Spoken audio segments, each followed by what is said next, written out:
here. Oh, we Gucci right now. Yeah. Kratz, you got us? What? We're here? Kratz we're here? I don't hear him. Do you hear him? No, we don't need him, though. Awesome. All right. Great. See you later, Kratz. We'll get to you in just a sec. Yeah. We're just not hearing Kratz, but they can we'll hear get to him. What's up, everyone? First off, we have a newsletter. I'm going to keep reminding everyone about it. Subscribe to it, also to the YouTube channel. That's for you, AJ. Yes. And at foulterritoryshop.com, we have trucker hats. If you were one of those people, and you know who you are, that requested a trucker hat, then please go get one. I love hats. You do? Oh, yeah. Trucker hats too? Yes, all different types. And we showed you also the QR code on the screen for the newsletter. Good stuff.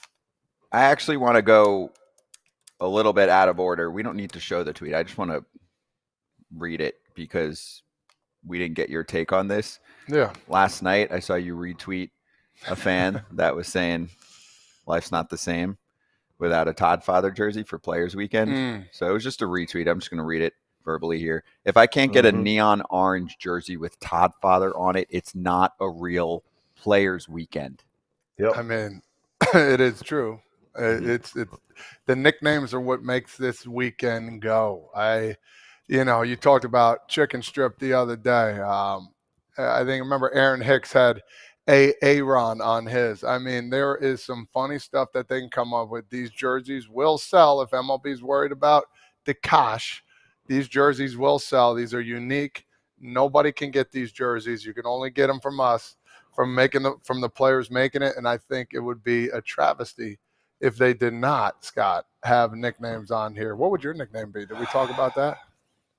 I don't know. I came up with it back in the day when Players Weekend first came out. I honestly don't remember. Maybe like Scotty Biscuits? I'm good with Scotty Biscuits. No one's ever called me that. Scotty Biscuits, Scooter, Scotty B. Scooter. Brains and Braun. Oh, perfect. That's the fantasy name. Yeah, that's it. Brains and Braun. But wait. Why can't we have names on the back? I don't know. Why is that? We need an explanation. If the explanation is some dudes don't like it, cool. Put your last name on the back. Exactly. I don't think that's what it is. No, it's definitely not that. I think I know what it is, and I mentioned it yesterday. And until someone tells me otherwise, we've had issues getting unis together quickly. There's been a lot of back orders. So it's probably the problem. Do you know when they first came out when I was on the Yankees? Maybe not. I don't know if that was what was the first year? Was it 17? Okay. That they did Players Weekend? Yeah, whatever it was. If it was 17, and I remember not the media, the Yankees people were like, "Bro, Judge doesn't want to put anything on the back of his jersey," and they said, "Come on, can you get him to do like something?" I said, "How about All Rise?" And they're like, "Perfect. Can you get him?" So I, not to call him out, but I'm like, "Dude, you got to put it on the back there. It'd be awesome." And he's like, "All right, I'll put it on the back." Nice. And I'll take credit for it. I'll take a little credit for it because I'm sure he was going to do it anyway. Yeah. But it was awesome. He had to do that. So that was his rookie year, right? 2017? 17, yeah. So was he – what was the style then? Was he like, hey, I just want to blend in, do my thing. I don't want to stand out. You know what I'm saying?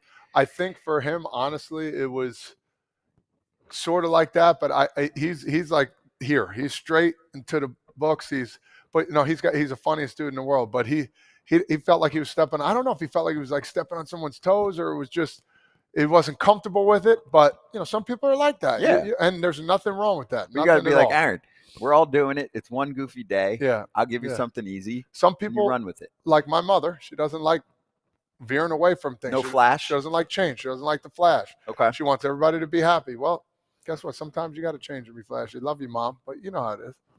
All right. Well, I like that. And I don't like how we don't have the names on the back. Okay. Yeah, that's ridiculous. Another thing to not make baseball fun. Okay, go ahead. Do your thing. Okay, Kratz. You can jump in with your thoughts on A-Rod. We can't hear you, but I think the people can hear you, so go for it. All right. Well, if YouTube can hear me, I love the names on the back of the jerseys. But really, Major League Baseball was already squashing all of the stuff that was going on with the jerseys. They were squashing it. Anybody tried to manipulate anything, it was like, well, let's just stay within our box here because I think it's an opportunity to show some flash, show some flair. And the names are like the one thing that MLB gave them, but I'm on Scotty Biscuit's side on this one. It's got to be because the jerseys are not finished, or it's going to take too long, something like that. But they gotta do a better job of this. Like during the Players Weekend in 2018, I wanted to wear 2 different color cleats, a navy blue cleat and a yellow cleat, because we had navy blue and yellow jerseys. They were awesome jerseys, and I didn't really care what my name was going to be on the back, but it was something that I thought was going to be cool, and they said, no, you have to wear 2 cleats that are the same. They can be flashy colors, but you need to wear 2 cleats that are still the same.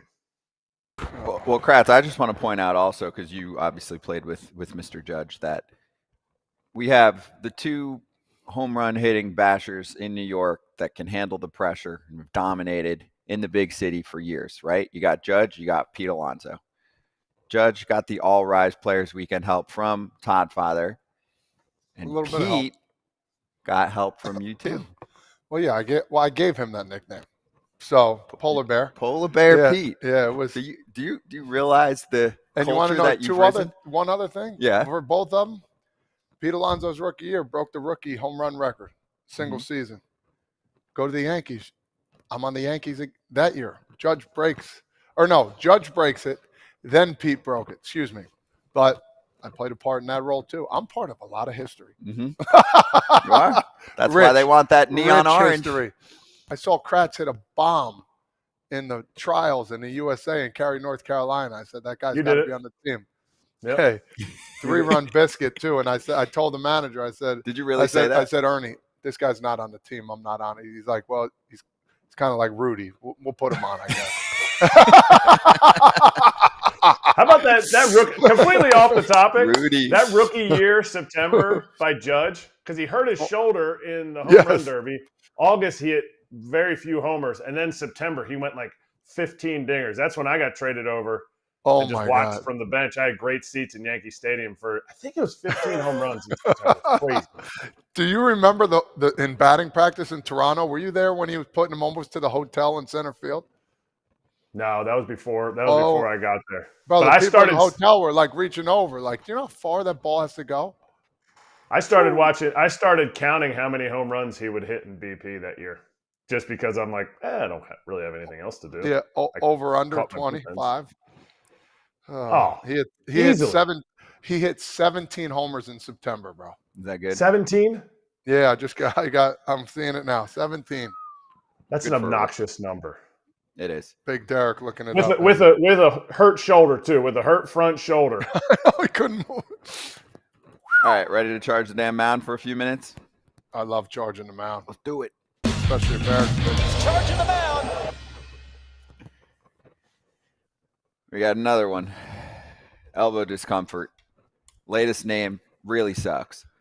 Jesus Luzardo moves over to Miami. He's pitching well there.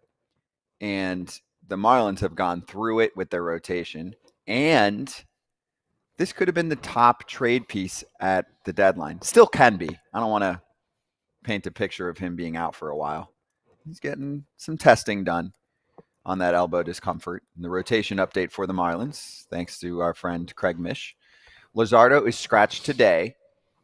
Undergo testing for elbow discomfort. That's Heyman. And then Mish said, Alcantara, done for the year, obviously. He said, TJ. Luzardo, we'll see what happens. Yuri Perez, TJ, done for the year. Braxton Garrett's been sitting on the injured list. That's a lot. For a team that's built on that. That is what they are built on. Those guys. Let me get Skip Schumacher's number here, man. Just want to apologize to him and say I feel bad for him. Dude, you shouldn't feel bad for him. Can I tell you why? Why? He's going to be rich in the offseason. You think so? Yeah, he is. He's going to be a free agent. Yeah. Someone's going to sign him and say, dude, I saw what you did in 2023. But listen, I'm looking for a coach for my 11U travel ball team. I got good money too. You never know. Figs? You never. Oh, God. We're Gucci on that. Hey, Skip, if you're seeing this now, I was going to ask Kratz, but if now you're a free agent, we're good now. No, but yeah, it's still a long season to go, guys. Like this isn't just we're still in April. Like, come on, this is tough news. Especially when the team wasn't that good from the get-go, and now you hear something like this.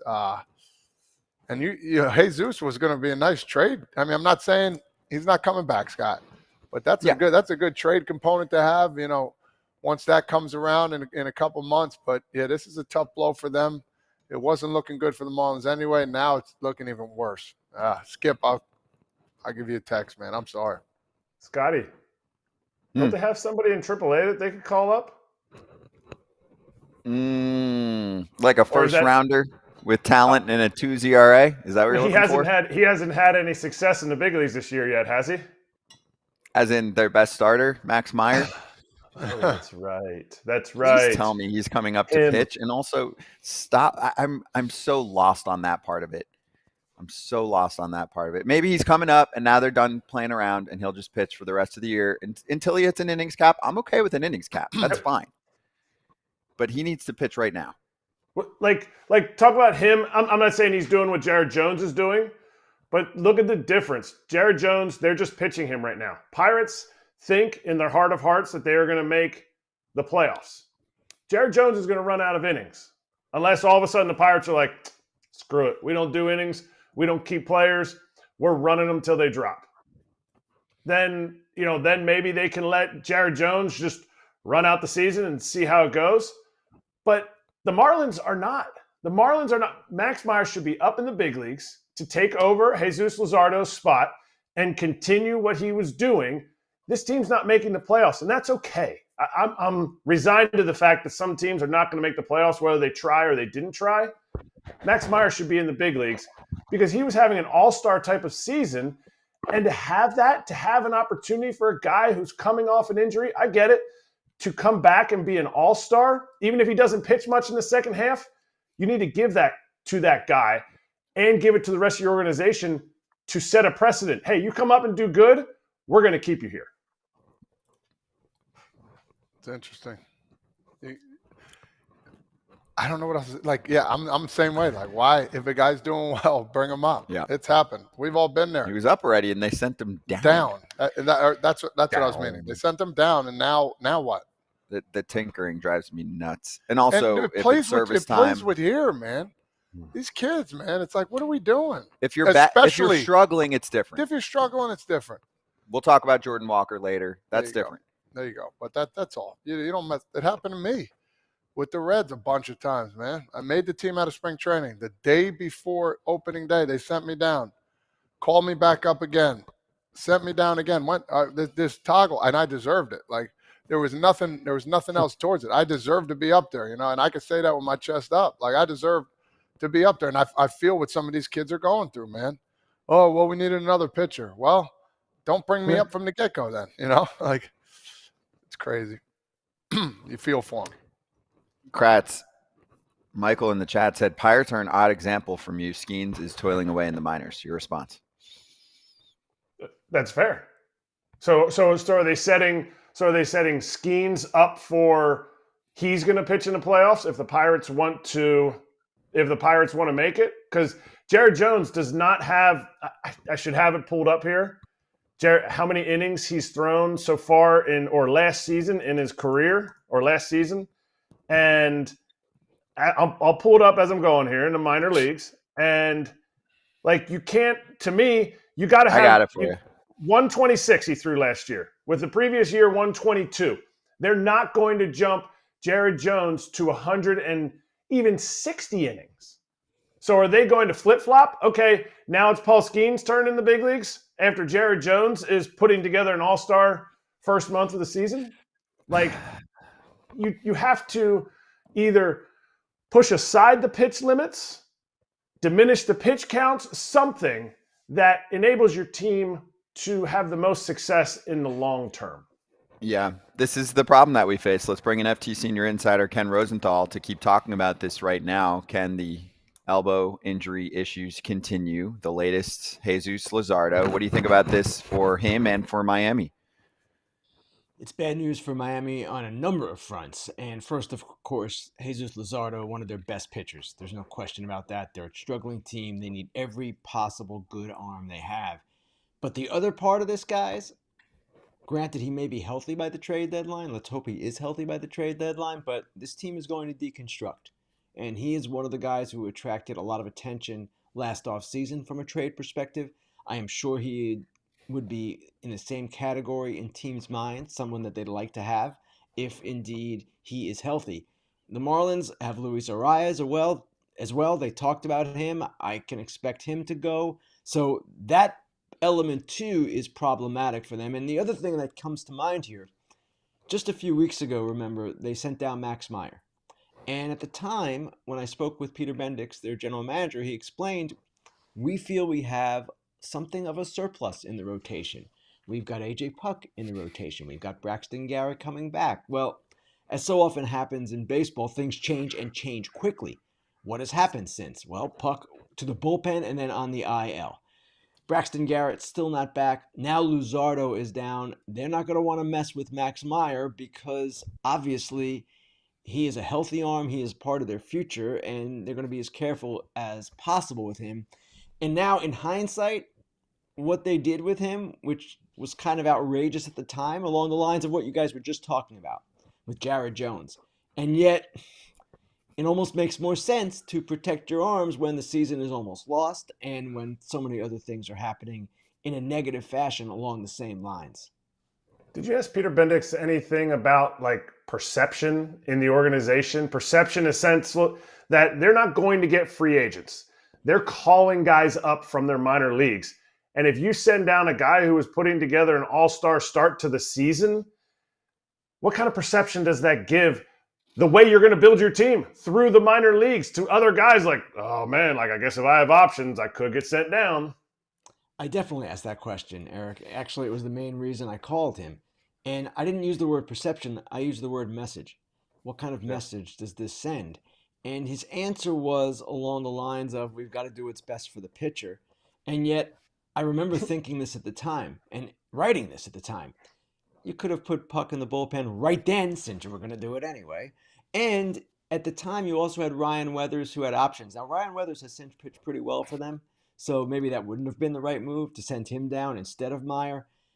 They were never going to have Meyer pitch the whole season. We know that. He is a Tommy John guy. He just came back last year. I understand that. We all do. And these equations, these problems for teams are so difficult to solve because of the injury question and because no one really knows how many innings is too many innings. And we look at Skeens now. Now, he's a great example. He certainly looks ready for the majors, right? But I'm sure the Pirates have some limit in mind for him for this year. And while people can cry service time manipulation, and in many cases in the past, teams have been guilty of service time manipulation, I would think in this case, as in some of the others like Meyer, it's more a case of protection and trying to manipulate the innings to make sure these pitchers stay healthy, when in fact, we don't know how many innings it takes to keep a pitcher healthy or doesn't take. And that's really the issue here. We're kind of guessing, and it's not an exact science, and teams do their best, but things happen. Talking about players going for assignment, just got in about Jackson Holliday just got sent down to AAA. I'm sure you knew that already, of course. But 2 for 34 batting, 059. We know about Mike Trout got sent down. We know about a bunch of guys that did. I don't think this is a detriment. I think this is for him to get his mind right, to get rocking again. And I feel like they will eventually bring him back up when the time is right. But talk a little bit about, what he's going through and what the Orioles' thoughts are on this. Well, Todd, I didn't know that, so you're informing me. Literally just happened seconds ago. Yeah. Todd Father break. You're not breaking the news. Man. The Orioles Not a did, surprise but, here either. And certainly when you're 2 for 34, when you're struggling the way he has, and when so many other Orioles players are faring well, including a number of their rookies and younger players, it's not as if they need Jackson Holliday right now to be in their lineup every day. They've got Westberg, most notably, playing really well. And they also have Ramon Urias and Jorge Mateo, other veteran types that they can use. That was why Jackson Holliday didn't make the team in the first place, because they had all these guys. So from that perspective, from a team perspective, it's okay. And from Holliday's perspective, again, we all scream for these guys to come up. We all can't wait to scream service time manipulation. And sometimes it doesn't work out the way we expect it's going to work out. And I always say this, it's not always a linear progression for young players. And Trout is the great example. Mike Trout had to go back to the minor leagues. Mike Trout. So no player is immune from that kind of thing. And I don't want to come out here and sound like I'm defending the clubs on all these moves as if service time manipulation isn't a thing. Oh, it's a thing, and it's been a thing. But you also have to look in many of these cases at the broader circumstances. And it's never one, well, not never, but it's rarely one thing. It's usually a combination of factors that leads to either keeping a player down or sending him back down. And Chris Bryant a few years back, that was clear cut in my mind. He should have been up, period. It shouldn't have been a question. And we've seen now some rule changes to enhance the team's thinking on promoting players from the start of the season, the draft picks that they can get when a player gets Rookie of the Year, for example. But at the same time, it's hard to play in the major leagues. This is the first lesson I learned as a beat writer a long time ago, and you guys know this better than anyone. So it doesn't always come immediately for every player. For some, yes. And even for a guy who dominated spring training, like Wyatt Langford, he's been good. He hasn't been great like he was in spring training because the league is so difficult. Yeah, it's tough to be a rookie. I mean, everyone wanted Anthony Volpe to be a superstar last year. It's like there were some positive signs and there were some things he had to work on. I'll give a positive out there for Jackson Holliday. His defense was rating really well. If you go by, some of the advanced metrics like StatCast, he was already at least a few ticks over average in what, a week and a half of games. My question, Ken, is the timing of bringing him up. I'm in the boat of, hey, bring the guy up. If he struggles, we've seen a ton of success with guys going back down and coming back up, like Trout. Your colleague, Cyrus has talked about this recently. I think there's some early data on like sending a guy down, letting him get his confidence back, bringing him back up. My only thing was, if the Orioles said what they said in spring training, hey, we need him to work on X, Y, and Z. Why is the timing that you bring him up right before you get the potential to have an extra pick, right? Like if you really wanted him to develop, you keep him down there for 3-4 weeks. You know what I'm saying? I know exactly what you're saying, Scott, and your point is well taken. Now, at the same time, it wouldn't have killed this guy to go back to the minor leagues for the reasons we've now seen, right? He Yeah. needs some more work. So, what you were saying at the time was valid. Hey, if these are the reasons you're giving in November and he fulfills that and you think he is ready, then why isn't he on the team? Those were valid questions. At the same time, I don't know that the Orioles were driven by that. And the reason I say that is because they didn't do it the year before with Gunnar Henderson. Gunnar Henderson made the team and obviously succeeded, was Rookie of the Year. So they kind of have the benefit of the doubt when it comes to this question in my mind. They didn't do it with him, Henderson, so why would they do it with Holiday? But again, when you come out publicly and say, hey, he's got a real chance to make the team, and then he crushes it in spring training, and then you throw up these other roadblocks, well, we want him to work on his defense, we want him to work on how he fares against left-handed pitching, it raises some questions. But I don't really have a problem with the way they have handled this with Holiday. I've had bigger problems with other teams over the years. Yep, that's fair. So I'll bring you to another one because you're covering the Cardinals and the Mets this weekend for Fox. Jordan Walker just got sent down. I'll mix in a question because Nolan sent something into us yesterday. I promised I'd get to it. And I'm like, you know what? Actually, it applies here. He said, in your opinions, do you think the Cardinals need to make an org change? It seems as if the Cardinal way isn't it anymore. The team seems dead. Does Mo got to go? And, what do you think of the way, I guess, some of these players are being developed? I think they've been known for scouting for a long time. They admitted they had pitching development problems. Are there hitting development problems here as well? This is year number 2 of optioning a very highly touted prospect. It's a good question, and I'm not sure of the answer, to be perfectly honest. And maybe it's as if I was saying before, where it's not a linear progression. He simply needs more time, and there is a bit of this with prospects. But yeah, who of these great Cardinals offensive prospects has really developed in recent years? Dylan Carlson was supposed to be a star, good player, not a star. Lars Nootbaar, that's a feather in their cap, in my opinion. He is a really good player. And we can go right down the line. They have had issues along these lines. There's no question about that. I kind of like where their team is as long as they start hitting. Their hitting has been a problem. Their pitching is in a good place, actually, right now. I questioned it at the start of the season, but so far so good in the rotation and especially the bullpen. Their defense is in a good place. They're going to get Edman and Carlson back at some point, Carlson first. So it kind of comes down to Goldschmidt and Arenado, and yes, ultimately Jordan Walker becoming the player they want him to be. I'm not ready to condemn the entire organization for this season yet. It seems like it could be still a bounce-back season, but their fans are frustrated.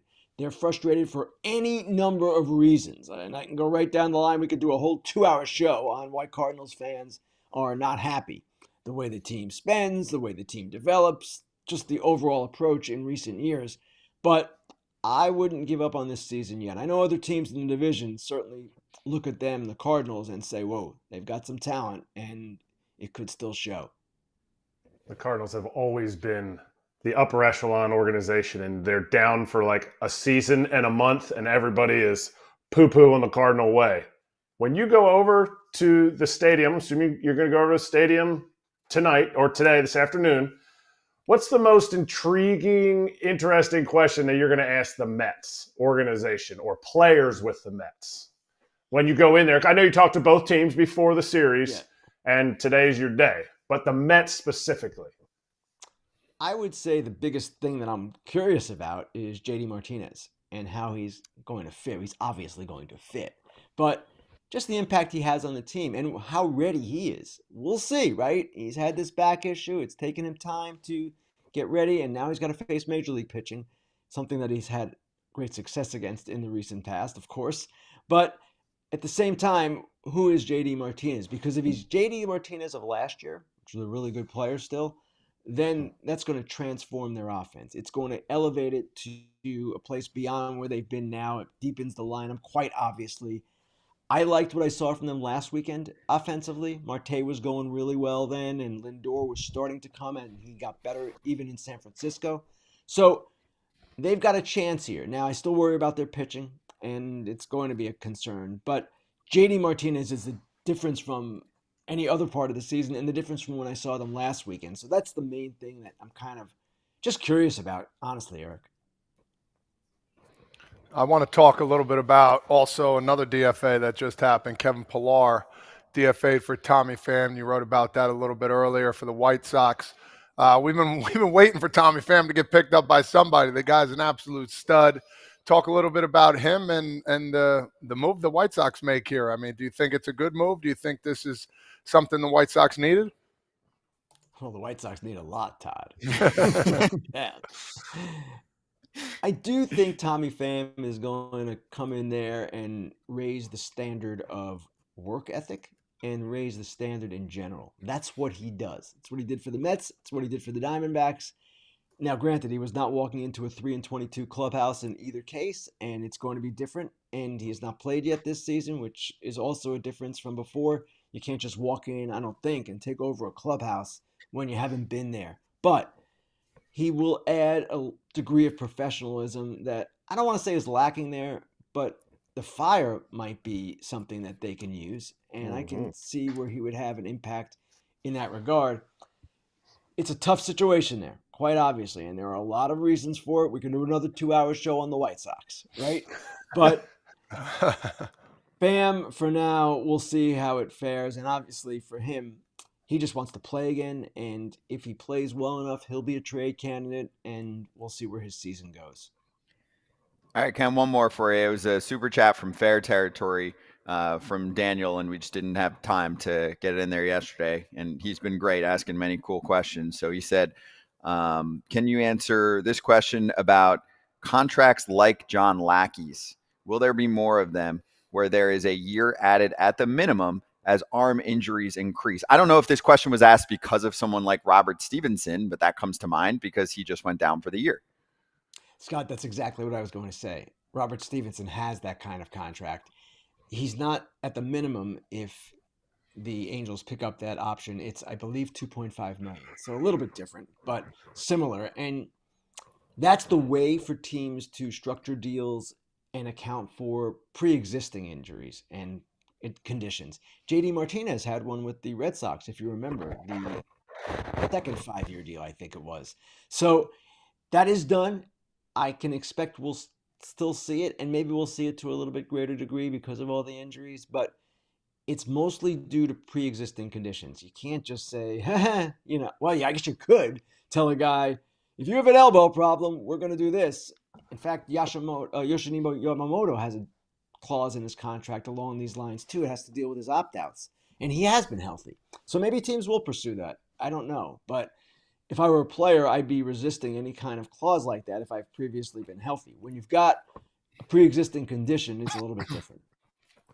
I also just thought about the offseason chatter where some people were like, well, they should put a clause in Ohtani's contract that he has to pitch or things change. And I'm like, that's cute, but he's Ohtani, so he's going to say no. Good try. Right, exactly. Ken, awesome to have you back. Enjoy the game this weekend. Thank you. We'll see you next week, Monday on Fair Territory. Thanks, guys. Thank you, Ken Rosenthal, FT Senior Insider with us. And we had some breaking news during the show there, or during the segment with Kenny Ballgame about Jackson Holiday. Anyone else want to chime in for a moment? It's funny. I got my old pitching or batting practice coach just texting me. Jay Blackwell. He's on the bus right now. He's whatever. Where's he at He's now? going to Gloucester College. He coaches at Brookdale right now. He goes, Mickey Mantle got sent down too back in the day, Double-A, when he was struggling. So those are his exact words. Mm-hmm. It happens. It happens. That's the way it goes. That's life. We've all struggled, but guess what? I think the biggest thing to take from this is, would you rather struggle now or after a year or two? I think you'd rather struggle after a year or two because you want to put your best foot forward. But at the same time, he's got a good background. He's got a good family. His dad has been there before too. He's going to talk to him. He said, listen, do what you do in AAA. Get your mind right. Now you know what to do. You understand how they're going to throw you. And just calm down. Settle down. Take a deep breath. You can hit. We all know that. I'm not really worried about him. Yeah, hit tool, the whole thing. I mean, I just will point out again, the defense was pretty impressive after looking like he was like, whoa, where am I? And there was like a bobble here and there, right? He still made the plays, but then all of a sudden it was, oh, this dude can really play second base. He looked like he fit. He looked like he fit. And I mean, some of the bobbles there and there, like, honestly, he's still 20 years old. Yes, his dad was a big leaguer. Yes, he was in big league clubhouses his entire life. Yes, he's a number one prospect. He's still 20 years old. Like, there's still, his hands still shake. His legs are still shaking in his first at bat. Like, that's real life. Let's go to That's What He Said. Yeah, that's what he said. That's what he said. That's what he said. That's what he said. We're talking about it every day, but it's worth talking about. The Astros have been a perennial powerhouse for years, and they're just not used to this. They're 7-19 to start the year. They're off today. They play 2 games in Mexico City against another 7-19 team that we expected. That's the Rockies. But the Astros have the second worst record in the American League to those White Sox. And they optioned JP France for Framber to come back up. They lost yesterday 3-1 on Justin Verlander Day. That makes it 5 losses in a row, 12 of their last 15. They've been swept 4 times already this season. And Joe Espada was ejected in the game. He said, they asked him why. He said, I didn't agree with the strike zone today. They were like, why then? He was like, I just got tired of watching. So that was his first career ejection. Was he still talking about the strike zone? Yeah, that could part of his comment. He was got tired of watching the performance, everything. Yeah, everything. The Astros do the exact same thing over and over again. Yeah, crazy. I'm not mad at him. I'm not mad at him. Listen, he's keeping it real, and that's all you can ask from a manager. But they're not doing well right now, man. They got to figure something out here. Injuries, they stink. Everybody's got them. Next man in line, no. Let's go. Nobody's feeling bad for you. Nobody's going to feel bad for the Astros. Nobody. Everybody. If there's a team in the last 7 years that's wanted to take them down, there's that's the team that everybody wants to take down. And that's just fair or unfair. Nobody's going to sit here and, cry over the Astros losing. But also the Astros aren't going to sit and just lick their wounds. They got another series coming up here. Like, that's the beauty of baseball. It'll punch you in the face, and then you'll be like, well, I got to play with this bruised face now because we got to play another game again today. Yeah, Mexico City might be good medicine. They'll win maybe a couple 13 to 12 games. Yeah, they're going to be 8 homers. Yeah, Get that offense ready. Ooh. It better be. Let's get to our next guest. This is a special guest joining us right now on FT, and I'm really glad he's joining us. Kevin Pillar right now after, just getting DFA'd by the Chicago White Sox. Kevin, we really appreciate you jumping in right after this. I think it's important player perspective. So when did you find out the news, and how you doing today, man?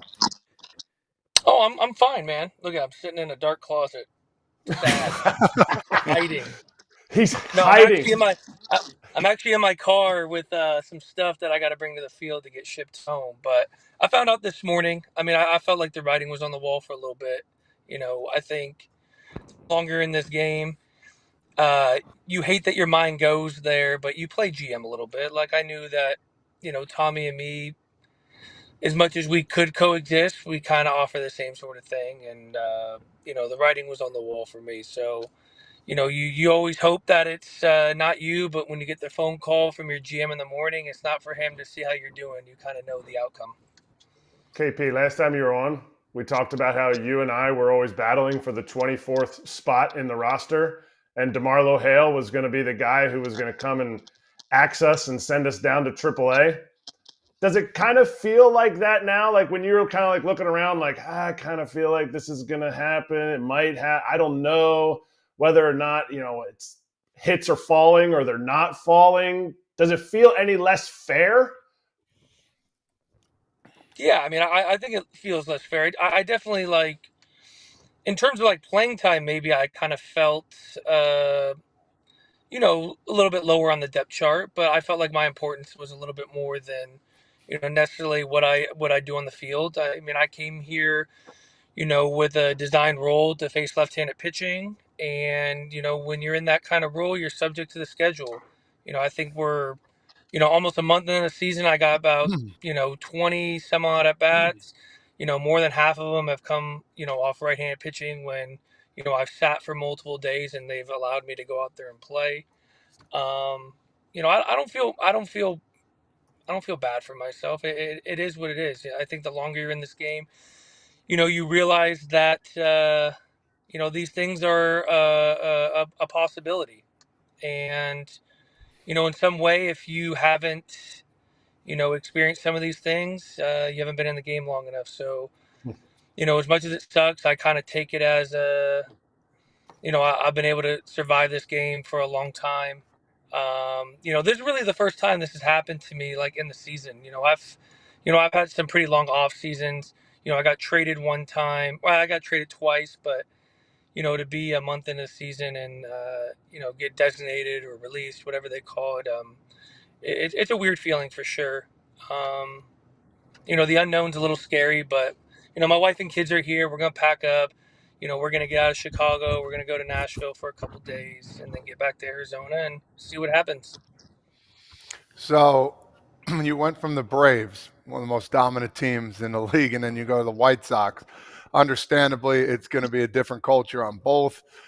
You just told us you're basically going there to face left-handed hitting. I mean, listen, it's a mindset. It's tough to have. People don't understand. Listen, you go from playing every day on a really, really good team to the White Sox, who are not really good at all. Go talk to us a little bit about that, and how the culture is on both sides a little bit, and the feeling you have coming to the ballpark every day. Oh, it was night and day different. I got kind of sold on the dream that things would be better, and I will tell you that inside those clubhouse walls, in Chicago, in terms of relationships and the way that players go about their work and the way that we care about each other, from everything that I had heard from afar from before, is night and day different. The guys, we all get along. We show up, hoping to be great. We're hoping today's the day we get a win. This is the day we turn things around. It's not from a lack of effort, for a lack of trying. But yeah, I mean, it's completely different coming from the Braves, where the expectation was World Series or bust, and that was the message day one in spring training. And there's just a tangible feeling when you walk around, Braves camp, and you're looking to your left and right, and the amount of talent, but the amount of attention to detail and work and confidence and just knowing that you're better than everyone you faced the other day.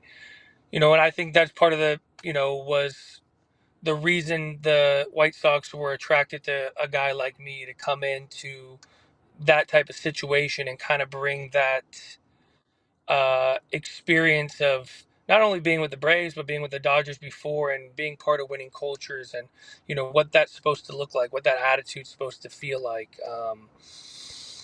And I would say for the most part during spring, it was kind of this build up to starting to believe that. And I felt like the first, 4 or 5 games of the season, um, we were competing. We were playing hard. We just couldn't get a win, and it felt like we were so close. And then injuries happened, and the wheels fell off a little bit. But you could still feel it when you walk in there. These guys care. They want to be great. No one. I mean, whether you're on a good team or bad team, like people's jobs are on the line. Not only players, but staff and training staff. Like everyone is hoping to be successful and wanting to be successful. And I feel bad for the guys there because they do care and. There's no one over there that's really just performing really well. It's you look to the guy to your left and your right, and they're playing just as poor as you are, and you're looking at each other for answers. And sometimes in this game, there are no answers. You just got to go out and compete and hope you get hot. And I think you see that. I try to use my experiences and my knowledge to tell these guys there's a lot of great players in this game struggling. You're not alone. You might feel like it's never going to end and you're alone, but you got to understand it's, 40, 50, 60 at bats. There's a long season left and just continue to work. You said sold on the dream. Quote of the year, maybe. What does that mean? Because we talk about free agents and why people choose to go different places. Why you choose a minor league deal over a big league deal over this city. Explain that to us. Yeah, I mean, obviously someone in my position who's, not highly coveted anymore. The options are not, endless. There's more than one, but there's probably less than five. But you get an opportunity to talk to some of these front offices. You get an opportunity to talk to the manager, and there's a vision. And some do a better job of selling it than others. Some are honest, some are truthful.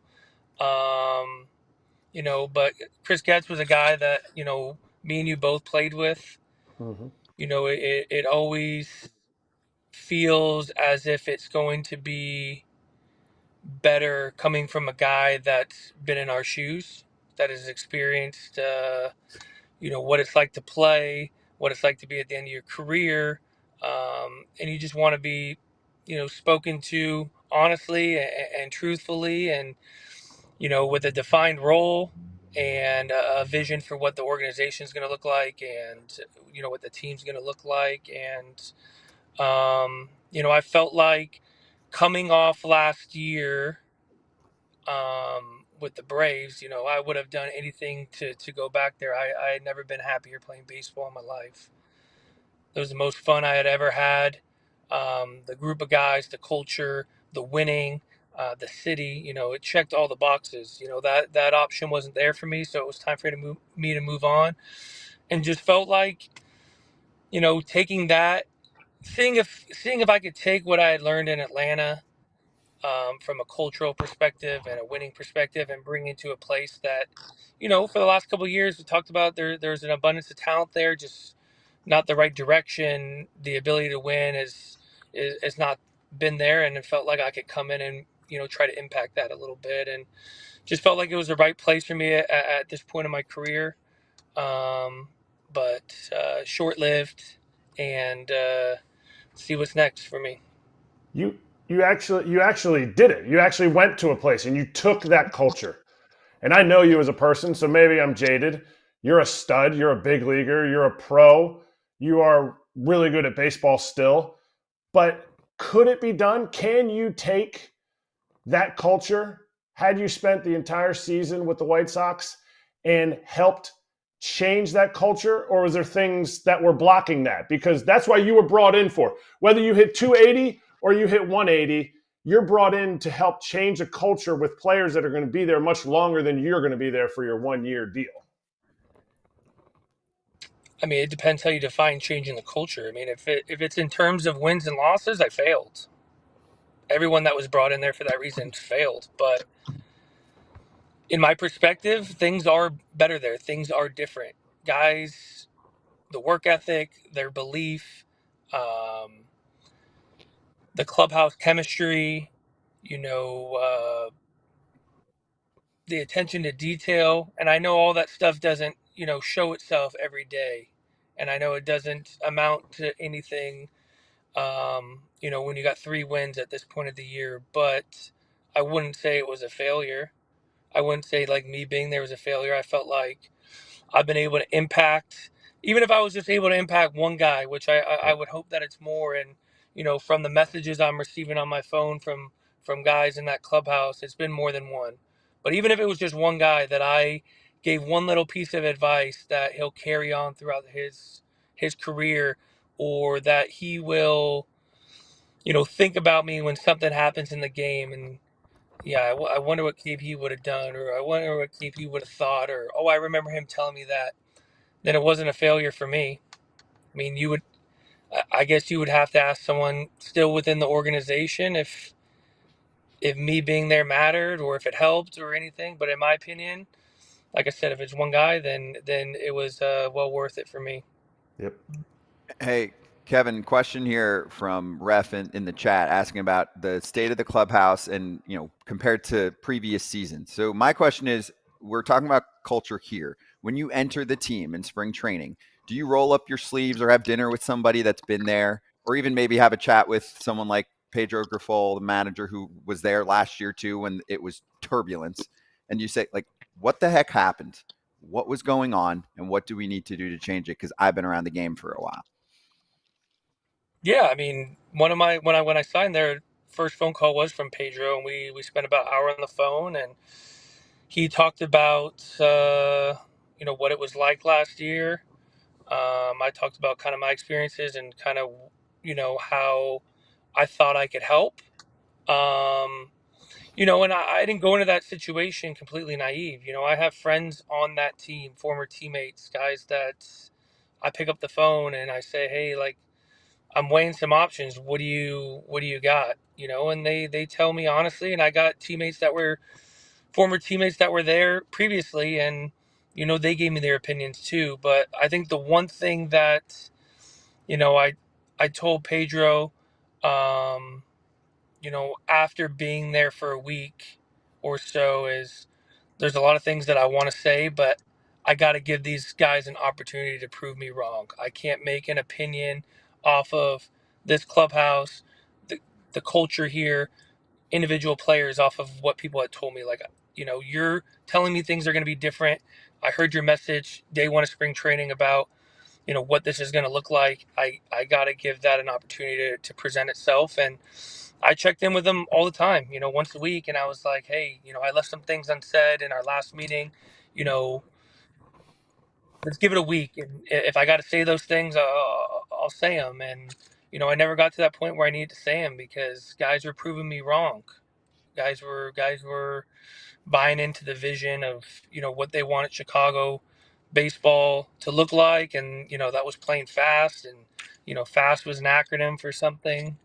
Um, and you started seeing it in spring training. Guys were, you know, playing fearless, and they were playing fast, and we were, focusing on the details of the game, and we were, putting value in, being good teammates and the importance of, what that looks like, and, you know, encouraging guys and putting your arm around guys, and, all those things were being done. So it's just how it goes sometimes. What's the one thing that needs to change for Chicago to, I'm not saying, we're not talking about making the playoffs. We're talking about moving the right direction where they say at the end of 2024, yes, we moved in this direction. What's the one key thing that needs to change? I mean, it's an intangible thing, but I think it's It's the belief. It's the belief that you could win every single day. You could show up and win. There was times when we were winning games, and you could almost have this feeling, and it's not anyone's fault. You can't put blame on one person. It's just I think it just comes sometimes with certain teams, and I in some ways I felt like that in New York sometimes when I was with the Mets, kind of towards the end of the year. It was almost like this expectation that something was going to go wrong. Oh, it's the same old Mets. It's the same old Mets. In 21, we were leading the division pretty much the whole year, and you just kind of hear this outside noise that you struggle a little bit. You start losing some games. That gap starts shrinking a little bit, and you start hearing this outside noise. Same old Mets. They can't win. They're going to lose the division. There was a very similar feeling in that clubhouse, in that dugout. And like I said, it's no one to blame. It's just, when things were going well, there was almost this expectation that something bad might happen.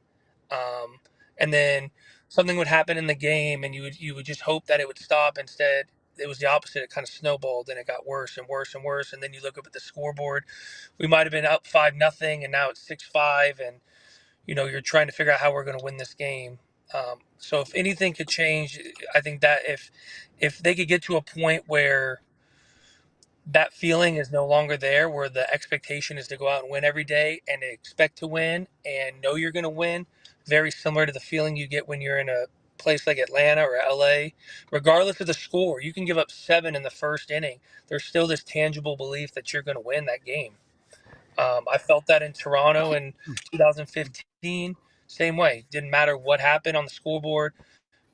There was always this belief that you were going to win. And if you didn't win that day, it was over. You're coming back the next day, and it was almost guaranteed you were going to win. So I think if that could change, then this year will be a success regardless of what the record is.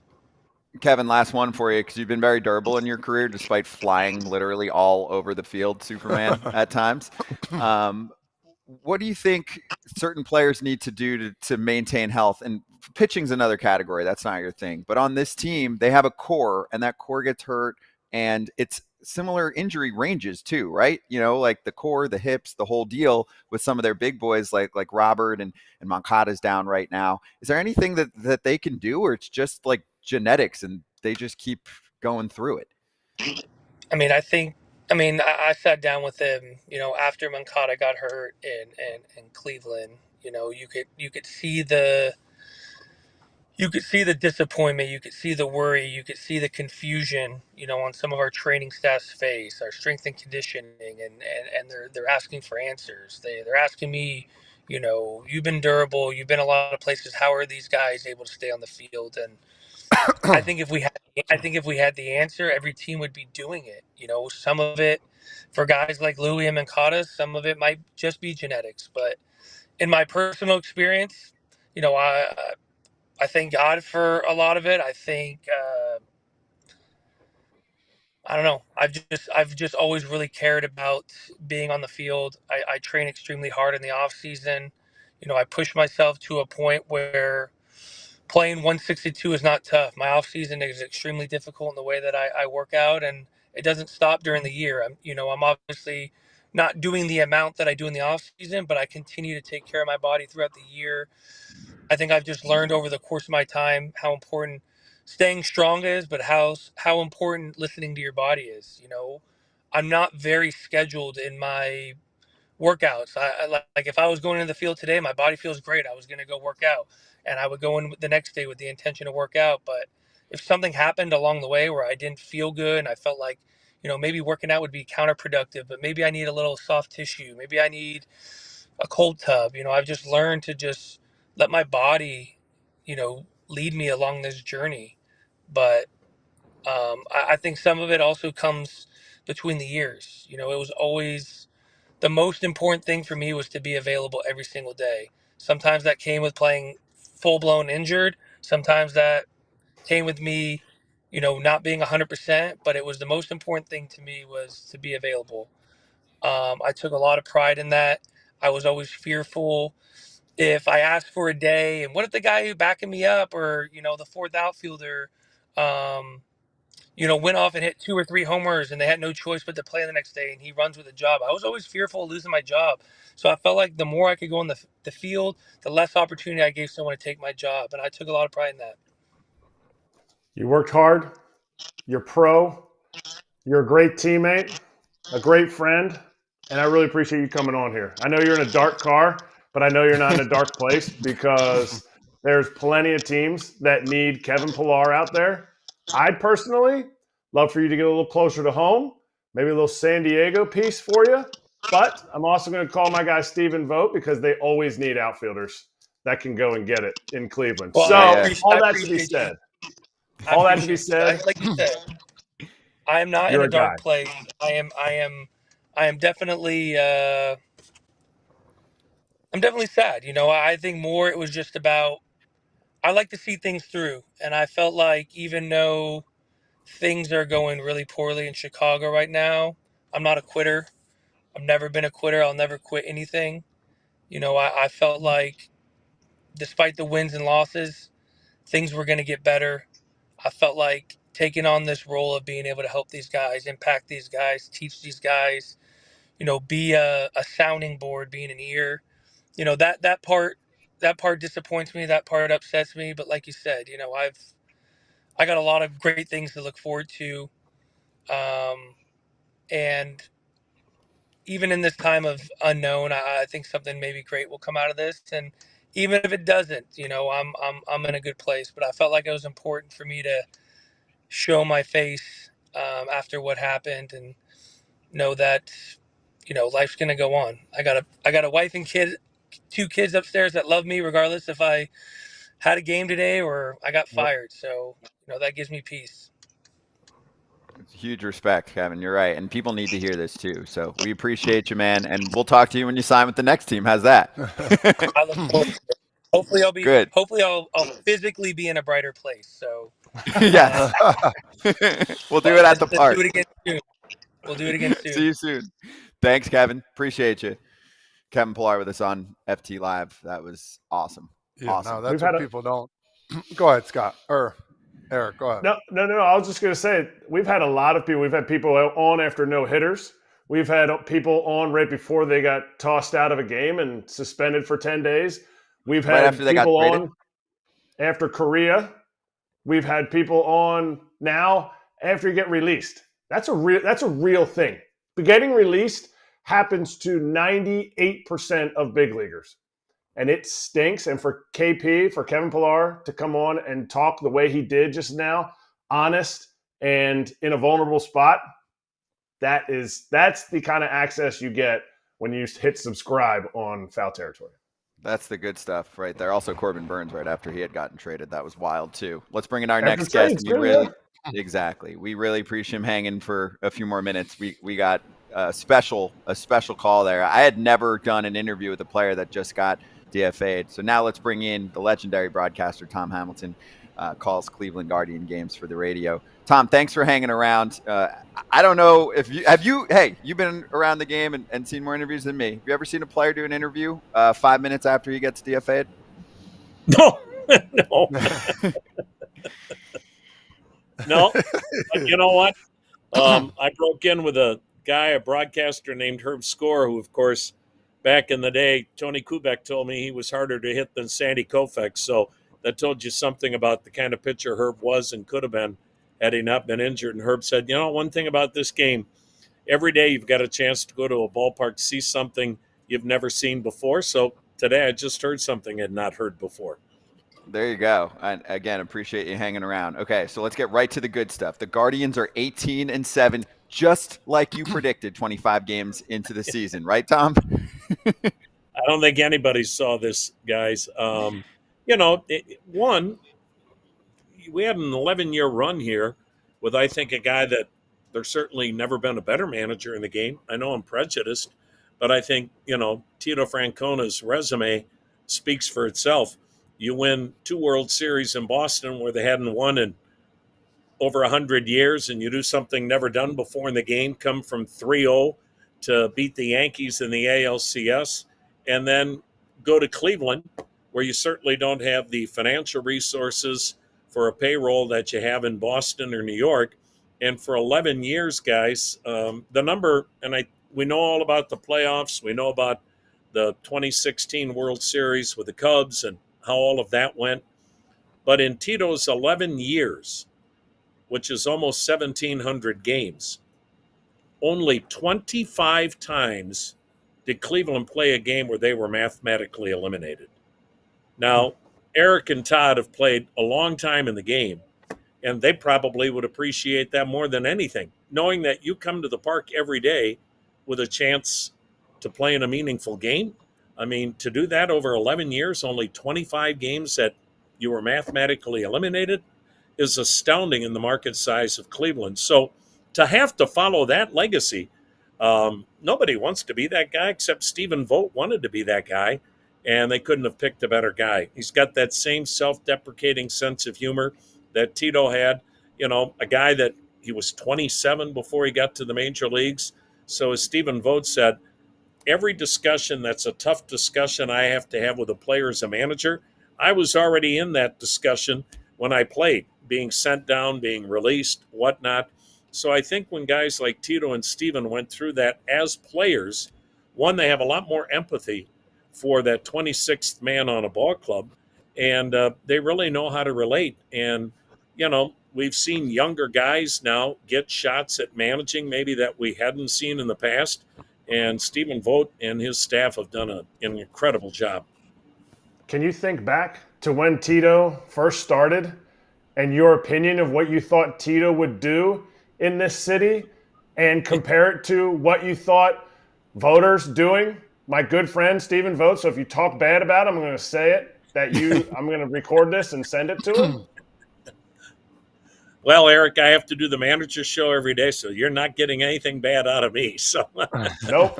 I'm going to tell him. I'm going to lie to him. I'm going to lie to him and say he said something bad.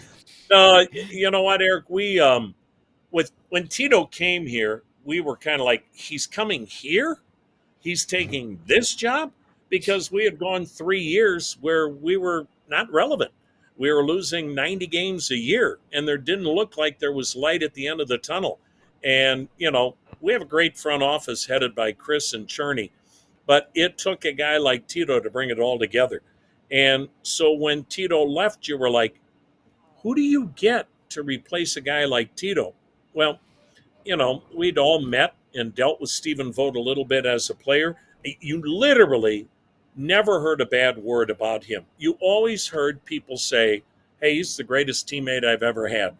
No matter where he played, you always heard that from ball clubs. And I think the other thing that we saw quickly, had we not grabbed him, I think Milwaukee would have grabbed him. And maybe they would have stayed with Pat Murphy. I shouldn't maybe assume that, but he had a relationship there with the Brewers and their general manager. And whether it was us, whether it was Milwaukee, somebody was hiring Stephen Vogt this offseason. And to me, that's remarkable because he only had 1 year of coaching, and that was with the Seattle Mariners. But again, that spoke to his personality. And I think we know that most of the great managers have been catchers. They see the game differently than everybody. They're involved in that game differently. I also think the one thing about a catcher is they have to be very selfless. Their job that day is to make that guy on the mound the best he can be. And as a manager, your job that day, it's not about you. It's about making those other guys out in the field the best they can be. And I don't think we knew, Erik and Todd and Scott, what to expect, only because, we didn't have a real good year last year. We're still a relatively young ball club. It was still pretty much the same team that we had a year ago. And you never know what kind of a learning curve there is. And look, there will be tough times. Tito was at his best when the club was at its worst because he never panicked, and that club fed off the fact the manager still believed in him. We haven't gone through a tough stretch yet, but I don't think Stephen Vogt will have any problem with that whatsoever. So I'm looking at this lineup up and down, batting lineup. Besides Jose Ramirez, I mean, there's some names on there, but nothing that's like going to blow you away. Like, not trying to put them down. They are just doing it. And my question to you is, what is the motto they got there? Like, why are they doing this so well? They just come out, They win game 6-4 yesterday. Jose Ramirez hits a grand slam, all great and everything. That's awesome. I'm happy for the team, but just seems like it's business as usual. Come out, win 4-2, win 6-4, and then on to the next one. Is that basically the Guardians' way of doing things? And that's part of it, Todd, but they really emphasized in spring training. And you guys know, every hitter has a plan when they leave the on deck circle. The key is, do you stick to that plan, or do you lose your discipline the moment you fall into the batter's box and you're behind in the count? They have really stuck to a plan, and that plan was this club was 29th in Major League Baseball, second worst a year ago in slugging. They hit the fewest home runs. They were one of the worst offensive clubs as far as runs scored. It's a lot of the same guys. Now, you mentioned Jose Ramirez. The one guy I think now that's going to start to really get some notice is Josh Naylor. He had 97 RBIs a year ago, missing a month with that oblique injury. So he would have knocked in 100 a year ago. He has proven this year he has now become one of those middle of the order impact franchise type hitters. So you've really got two of them to build around, but they've gone from 29th in the league in slugging to 6th in Major League Baseball in slugging this year with a lot of the same guys, but a little bit of a different mindset. And yeah, they're still very much of a contact oriented ball club, but the plan in spring training, and they've carried it through early in the count, guys, look to get a pitch and do damage. Look to get a pitch and drive it. Just don't look for a pitch to put in play and say, well, I didn't strike out. That doesn't do any good. And so you're seeing guys like Will Brennan. You're seeing guys like Tyler Freeman. You're seeing other guys that maybe a lot of people don't know anything about that are doing some damage. And maybe they don't have monstrous numbers, but this ball club is hitting a lot more doubles. They're not going to be a home run hitting machine, but you've got to be able to clear the bases with an extra base hit once in a while. As we saw in the playoffs 2 years ago, you get against Garrett Cole, you're not stringing together 5 straight singles in a playoff game and doing damage that way. Did you hear this change of approach in spring training, or is it, oh, well, now our outfield that had 17 home runs last year now has 8 in April. Oh, this is what our approach is, and this is how we've changed it. Or did you hear and you're like, this is intriguing. I wonder if the strikeouts are going to go. What was your feeling when you heard this, if you had heard it before it got cold in Cleveland? I heard it, but I didn't know if I necessarily believed it, Eric, because, and again, I'm not comparing, but I had 2 boys that played D1 college baseball and played in the minors. And I know what those 0 for 4 nights were like when you got the phone call and you'd say, well, what was your game plan? Well, this is what I wanted to do. Then I got in the batter's box and I panicked. Well, you see that on the big league level. You guys know that. And so, in theory, man, that sounds great.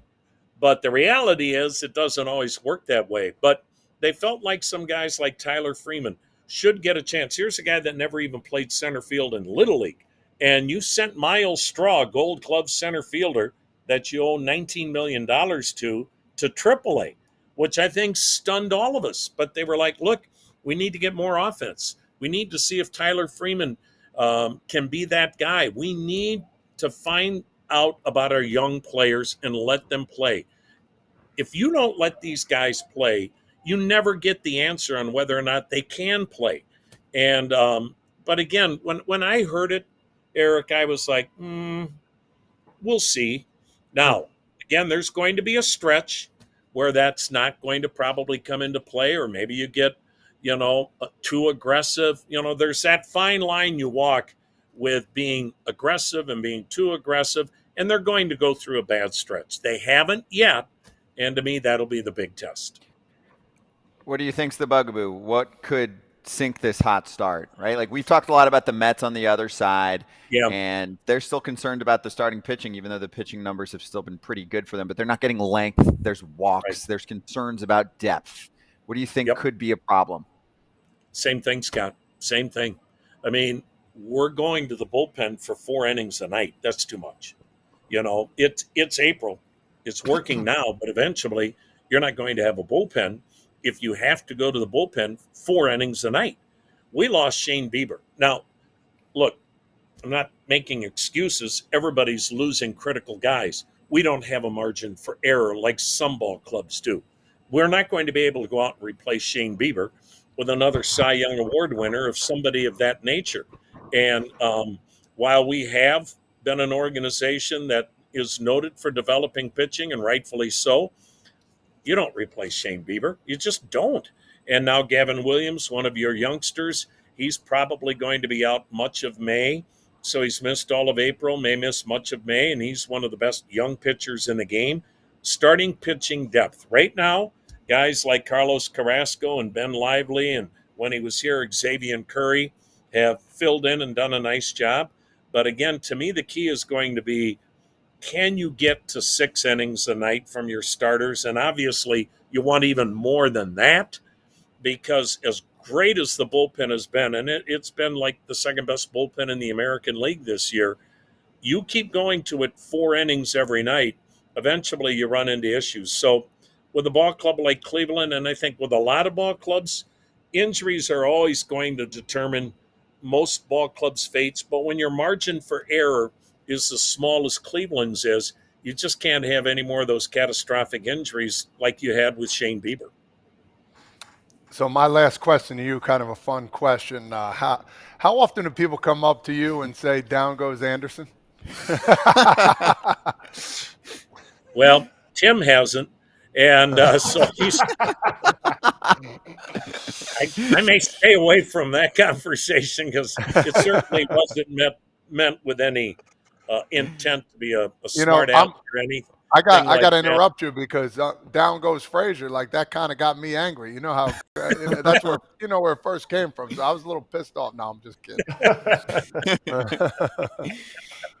Do people come up to you though a lot and say that?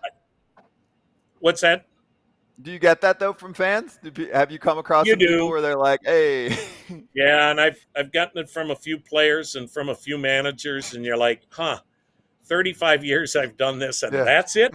That's what they're going to remember?" But as I've told other people, you're 10 seconds away from being on the wrong side of that and saying the wrong thing and going, "What the heck? I got lucky. The words came out. I'm old." So I remember Chuck Foreman and Joe Frazier, and there's a whole generation of kids right now that think Chuck Foreman is just a big guy that grills chicken and steaks. So I don't know why it came. It came. I got lucky. The biggest thing about that, though, guys, and just to flip it a little bit, it tells you what a great teammate Jose Ramirez is. That's what that was all about. Tim Anderson had been, in Jose's mind, bullying some of our young players, and it had started the week before in Chicago, and it had continued in Cleveland, and he had told Tim to knock it off, and even an umpire had said something to Tim in the dugout, and then it escalated, and it just so happened that you have a bang-bang play at second base like that. Who's involved but Jose and Tim? I'm sure you guys have seen the video 1,000 times. I've never, in a game before, seen a player drop their glove like Tim Anderson did. And then it was like, okay, you know how normally these things are. Somebody charges them on, but they keep doing this. I hope the rest of the club is following me and I'm not out here alone.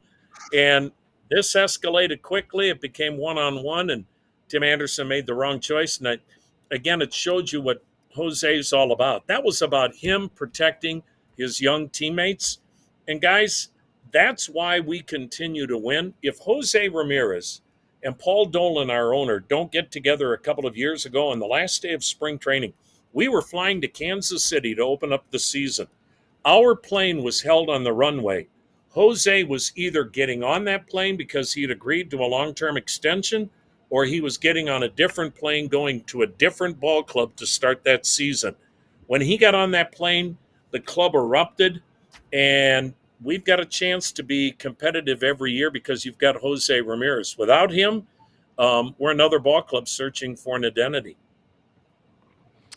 All right, I lied. I have one more question. and then you're off. See you later. You got to go. John Sterling, man, one of the most coveted guys. What a voice like yours. People know those voices everywhere. Give us a quick story or anything you want to talk about John and his legacy with the Yankees. Well, I love John and Susan. When I say that, I mean it literally. I mean, Yeah. they are perfect for New York.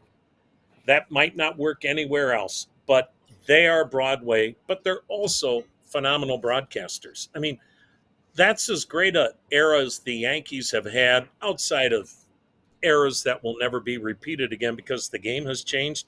And they were the soundtrack for all of those great moments with all those great Yankee teams, and how lucky Yankee fans were to have John and Susan, choreograph that great run that they had. Um, you know, John, maybe I shouldn't tell this story. What the heck? They It seemed like we always played in the playoffs back in the late 90s. And John and Jennifer, his wife at that time, they had triplets. Now, I have 4 children, and that gave them 4 children, but I didn't have 3 at one time. And I called up John afterwards and congratulated them on winning the World Series. And I said, John, how is Jennifer doing? Because the triplets were, 4 or 5 months by that time. And we all know what it's like to raise one, much less triplets. And he goes, oh my gosh, you can't believe how great Jennifer looks. But he goes, the nanny looks like hell. And so it was only John could sum it up that way. And I think we were always so lucky. You always looked forward to getting together with them. And I don't know. He loved being the voice of the Yankees. He loved his job. And he was so good at it. I mean, he should be in the Baseball Hall of Fame. He and Susan, for what they represent, how unique they are. And when anyone is mimicking your calls, isn't that the greatest compliment that you can get? And they do that, especially with John. And, it's not the same without him. But unfortunately, a lot of us are getting to that age where the end is closer than we want to accept, maybe. Yeah, that is a great line and also just a great call. I mean, that people anticipate the next home run call of a player. It was just a phenomenon for so many years growing up in the New York, New Jersey area. So, Tom, thank you so much. On our broadcast. I'm sorry, but I said, we're playing John's calls on our broadcast. He wanted to hear it, Exactly. So, yeah, it was appointment radio, right? It's like, okay, here comes, even if it wasn't a star, it's like, all right, they just called a new dude up. Kind of has a fun name. Let's see what we got. So I'm with you. I mean, he made it a thing, made it cool. So, Tom, thank you so much again. Great to catch up with you. We had a great time with you last year, and have fun with this team while it's riding high. It sure beats working, doesn't it? So we'll enjoy it. Yeah. I really appreciate you having me on. Thank you, Tom. Appreciate you too. Tom Hamilton, Cleveland Guardians voice. He's awesome. My favorite radio voice in the game right now. He's great. Yeah, he's great. Just love the calls. And he's genuinely happy for his team when they do well. That's all you can ask for as a player. Yep, exactly. If you're watching on Twitter today, live, by the way, switch over to YouTube. If you want to be involved in the chat, subscribe to FT on YouTube, podcast form as well if you want to listen to it. We still have Dave Roberts coming up quite soon. We will talk to Doc. I've been, during the show, gathering some questions from Twitter and Instagram, and I'll gather some from YouTube as well, and we'll do the best we can. He's due at about 2:35 Eastern time, so looking forward to that. We got a heavy guest day today. Yeah, we do. I want to apologize to you too. I forgot to put the heat on in here, and it's cold. I'm absolutely freezing here right now, dude. I know it's cold. You know what? Man. It's not you. No. What are we doing here? This weather is ridiculous. It is almost May, and it is full-on winter mode. And it's just my arms are absolutely like ice cubes right now. Jersey is fourth going winter through it right now. It's fourth winter. Kratz to be sweating right now, knowing him. Sweat. Hey, did you know that one guy on your team that would go out in 40-degree weather, run a sprint up and back, and all of a sudden sweat's trickling down his face? You know who that guy was for me? Pablo Miguel Sandoval. Cairo. No, Miguel Cairo, bro. This guy would be soaking wet after just stretching before the game. It's 35, 40 degrees. I'm like, oh, God, how? He's like, Puppy, it's okay. It's okay. I'm like, oh, my God, how does that happen? So he's warm. He's warm in the cold. That in itself is an advantage. That's true. All right, let's get to our next guest. MLB 9 Innings Talk with JayFish. on with us for the first time this year. JayFish, good to see you, man. Let's go through the updates and the good stuff. We also had your boy Mike Trout on the show on Friday talking about MLB 9 innings and the Ken Griffey Jr. commercial. We'll show a little clip from it. But how you doing? I'm doing good. How are you guys doing? Really good. Very busy day of guests. You want to get to the historic players batch? Because I think some people on watching this show right now would appreciate some of the names that you're going to recite. You hear us? No? Oh, we might have lost him for a second. JayFish? Oh, what's up? Not hearing. Do you hear us? Okay, no, you guys are back now. Sorry, cut out on my end. Okay. Oh, okay. I was like, Dipped out. yeah. Want to run through the historic players that we've got bringing to the table here? I think some of our fans would appreciate hearing some names that you can now play within the game. Yeah, so we got 5 new historic players. This is the 5th set of them. They've been going for about over 2 years now. We got Joe Morgan at second base, and then we got Eddie Murray at first base. Dennis Eckersley, the closing pitcher. Bob Gibson at starting pitcher. And then Mariano Rivera, the closing pitcher, which was probably my favorite addition besides Joe Morgan with being a Reds fan as well. That's awesome.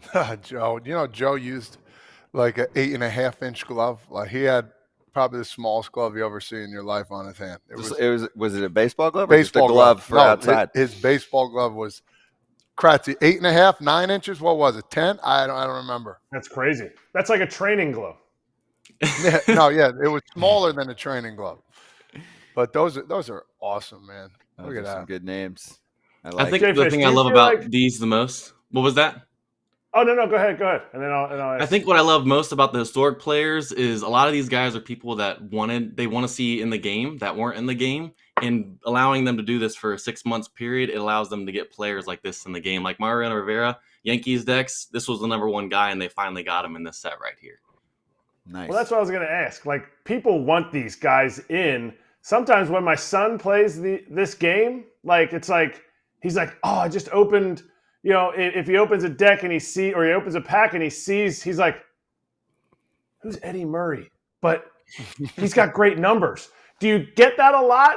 And is it helping? To me, I think it's helping tie past baseball to current baseball, because you guys have such a great current baseball rack of players and fans who are really young.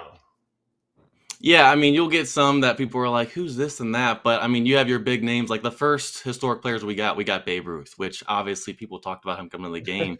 And he is one of the oldest players you can get in the game in terms of when he played the game. So it's really cool to see the old players mess with the new players. And these are, when we introduced these cards, they were completely new types of cards as well. Those Supreme cards that you guys were showing, those were brand new types of cards as well that have their own effects and stuff compared to the other ones. Hey, I know there was an update. Is there anybody that you were excited to see kind of shoot up the ranks? Because now we get almost a month of Major League Baseball and get to see who's thriving this year. So the big one, obviously the cover athlete, Trout, you guys had him on Friday. He started out the season kind of in the middle, obviously with how the end of last season went with injuries and stuff. But after this past update this week, he's up to 70-something now overall, I think. Base stats 70 overall with the GI 85. But his power went up, obviously leading the league in home runs. So that's probably the main guy I'm excited to see doing well again. Hopefully no injuries this season and he can get back to that MVP performance. You showed There the you go. Mariano That's a nice Rivera one. card. How hard is that to get with this, with this free play stuff? How hard is that to get? Like free to play, that card's nearly impossible to get unless they mess up on their end, have to give you a compensation pack. That's a very high value item in the game, that's for sure.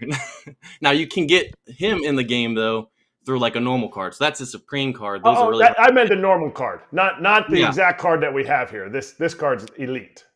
Well, there's actually a 5th historic event going on in the game. And so if you complete different missions and you get enough points, you can actually recruit one of those guys. And the first one you recruit part of that event is a diamond. So you could get him very easily if you wanted to. And lastly, JayFish, what about any upcoming events on the docket here? Anything else that we should know about rewards-wise? So there's a wheel event coming out. So pretty much you just play different game modes and you can unlock spins and you spin it and it gives you various items. And then I believe the more spins you get bigger items as well, up to like, I think a signature pack will probably be that case. Signature item cards are the best in the game. And then there's also a special check-in event for about a week to start in May coming up where you get various items. And I'm not sure what the items will be, but that'll be starting up here in May.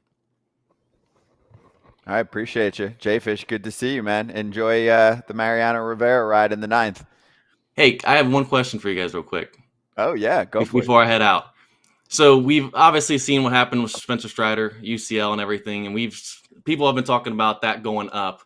Questions to you guys is do you think anything with the pitch clock has to be affecting that? I've seen people mentioning the pitch clock, pitchers not having enough time to rest in between pitches and stuff, because obviously the more velo's gone up, we've seen more injuries in the past. But do you think the pitch clock being introduced has had any effect on that? Asking all you guys, I guess, collectively. Yes, I do. I mean, we had Dr. Meister on, and he said no. He thinks it's this. To me, I just think if you're constantly at a state of more exhausted, your muscles can't compensate for the torque you're putting on it. And so what has to break? The things that you can't build up your UCL in your elbow. But if you were able to rest and gather the energy again, and those muscles were not as fatigued, even if it's just a small percentage, yes, I think the pitch clock has a big part in it. And I'll lean in a little bit of that. I think most of it has to do with guys not taking any time off either. I think it kind of leans into what Kratz says. You need time to rest, but you also need time to rest and not pick up a baseball, 2 weeks after the season ends. So I think there's a lot of underlying factors. These guys coming up are not getting enough pitches thrown in the minor leagues. They're not gearing these guys up to go in the 6th, 7th, 8th inning. All these factors that play into the part, Scott. Yeah, there you go. I mean, I agree. It's velo obsessiveness. It's pitching year round. And it's the pitch clock. Too. It's no one really knowing what they're doing, and teams smaller balls rewarding you for that. Smaller baseballs, and teams rewarding you for the things that cause injuries. To be blunt, front offices usually cause the annoying stuff in our game because they are looking for every edge possible, and it is not their job to entertain us. It is their job to win. And that is fair. That's what they should do. What everyone else, really what the league needs to do is constantly say, what can we do to combat that, right? That's why they had Theo Epstein there for a little bit. Then he moved back to kind of more of the ownership side. But anyway, great question, JayFish. Appreciate you, man. Good to see you. Appreciate you guys having me on. Thank you. And yeah, let's run a little promo. MLB 9 innings. Our boy Trout from Friday with Griffey.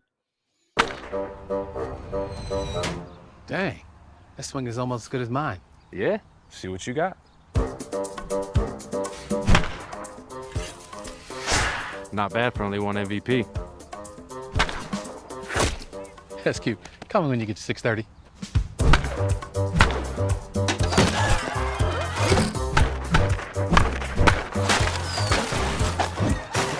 Still got it. Whatever. Go get yourself a little MLB 9 innings 24 for free. It is free. We love working with them because it's free. Scan the QR code and download MLB 9 innings 24. It is right there on your screen. Get the best baseball game in the palm of your hands. All the latest from the 2024 season. I have it on my phone. I mess around on there. And again, it is free. Go check it out. All right, let's get back to That's What He Said. So it's part 2 of the Houston Astros conversation. Okay, I feel like we covered part 1. That's team. Part 2 is player. So there are a number of players struggling. We've covered Jose Abreu, Chas McCormick struggling, Hader and Presley off to slow starts, plenty of injuries to the rotation. Alex Bregman's off to a slow start, and what stands out is that he is a free agent after this season, and they have not locked him up to another long-term deal. Quote from last night, I find zero pressure in regards to playing in a contract year. I play the game to be an elite player in the game. I could give a shit about anything but playing at a high level. Bregman so far this season does not have a home run. He's hitting .216 with 6 ribbies, .293 on base, .273 slug in 88 at-bats. So you're about, 1/5 really? He usually gets to probably 550 to 600 or so. So you're getting close to that mark. I mean, whether he says it or not, I actually think sometimes it's a decent excuse. Like if you do just think it's a slow start for him and you're a team and you're evaluating him, look at the body of work from Breggy because he's mostly been at least an all-star, if not a superstar player. Yeah, I'm trying to read into the quote, and I just want to play at a high level.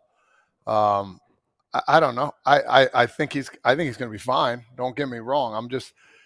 I don't give a shit. I just want to play at a high level. Does that mean you just want to play in the big leagues, or you just want to be healthy at the highest mark? I don't know. Kratz, you might have to help me out with that. I mean, playing at the highest level, you got to do good as well. So it's a weird quote. You know, when you get asked questions like that, sometimes, you know, you don't know what to say. But yeah, I mean, listen, when people say it's not on my mind on certain things, most of the time, I mean, they're human. It's something on your mind. But I think he's made enough money. He's been doing it for a long time where he could say stuff like that. You can't say stuff like that if it's your first free agent year, you know, all that kind of stuff. But for him, I think he'll be fine. The quote's a little, you know, it's different for me. But I think when you're struggling as a team, and as a player, sometimes you just say things just to move on to the next question.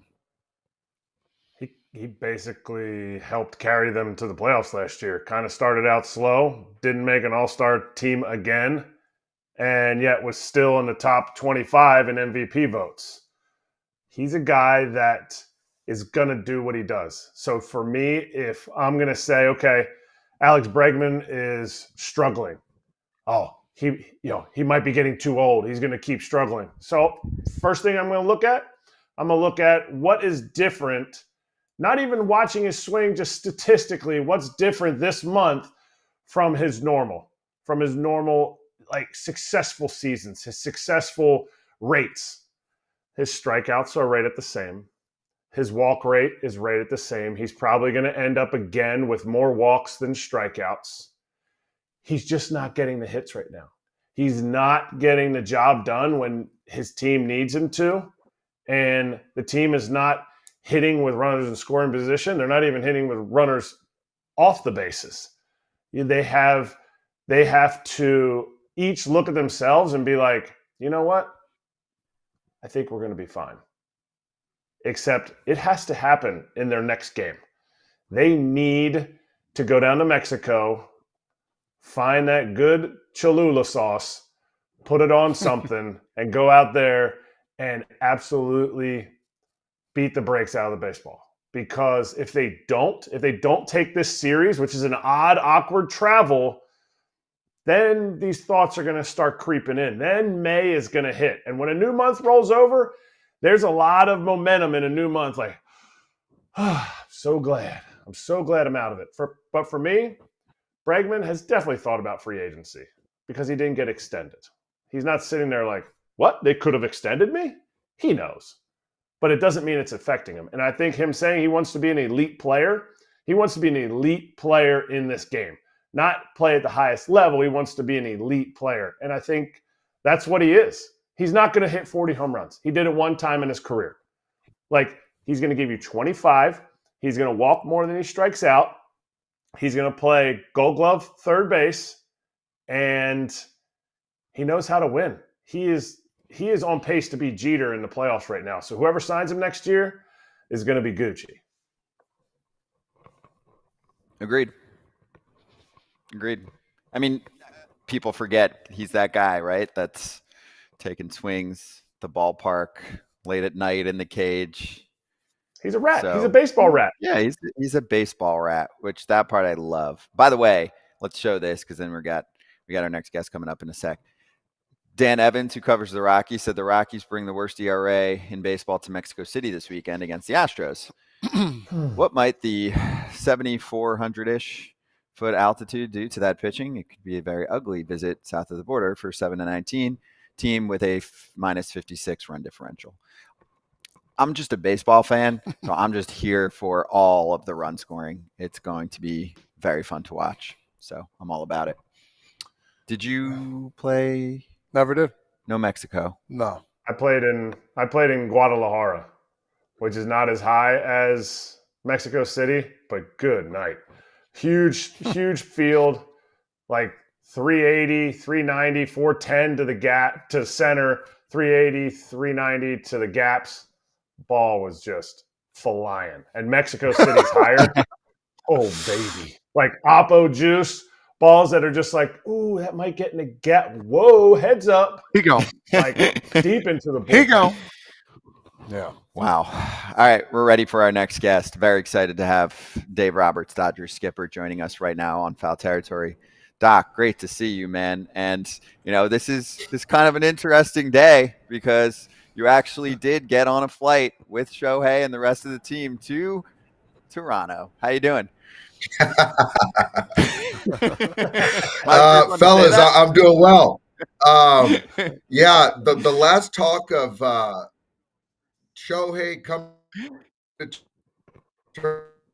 Toronto, I was playing golf and Bumgarner for office and trying to plead him that bad. Yes, we made it. Wait, hold on. We lost your video for a sec. Was he getting a call? Hold on. We'll bring you right back, Doc. 1 sec.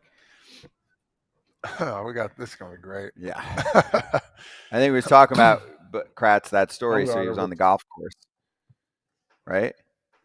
Yeah. He was on the golf course with not Madison. Yeah, Kevin from The Office.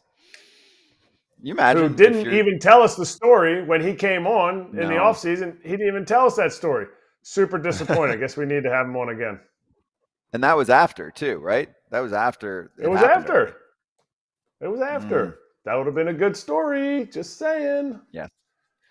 We got to get Brian back at some point. But anyway, did you guys realize that the Dodgers are in Toronto? No, I didn't until you brought that up. Yeah, I like that. It's not an original for me. Did he take a private jet there or no? Yeah, private jet. It's a private jet. Private team plane. Guy. It is a private jet. It's a private team plane. It's not public. That's true. Yeah, but that was a lot of the talk and the jokes on socials. People were like, Ohtani now is for real going to Toronto. That's funny. We were like, what is going on here? I thought it was Twitter. crazy. Twitter wins. Socials win. Socials do win. Got to get your stories right and all that, but it became, a flight tracker fest for a day. And in fairness, we all wanted to know. How many people bought plain flight tracker apps during that time to try to track? It's actually a pretty cool app. Just saying. I had a teammate that had that app. It's a pretty cool app. I don't really know what to do with it, but it's a cool app.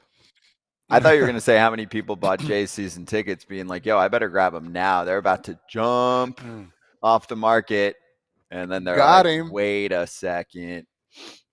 Crazy. Well, because that's what it's all about too, right? In the off season, I mean, season ticket holders know this. You have your team rep, your ticket rep, right? And they call you, and if the team was going through a rough year, they talk about what's coming up next and why you got to believe. Mm-hmm. This would have been a good selling point, but didn't happen for them. Easily a good selling point. These Dodgers, man. I mean, they're still. I mean, you think about them a little bit. 16-11. I mean, okay. Yeah. No, nothing to be like. What you wanted? No, no, I'm just thinking about I'm like, with who they have. I thought it'd be a little better than that. I mean, I'm not saying they're bad. I don't want to hear from anybody. I'm just saying 16-11. I thought they'd be like, 20-7, 20-6, whatever that equals out to. I mean, 20-7. Nobody's at 20 wins yet. I think the highest win total Indians I think have is 18. Cleveland. Guardians are at 18-7.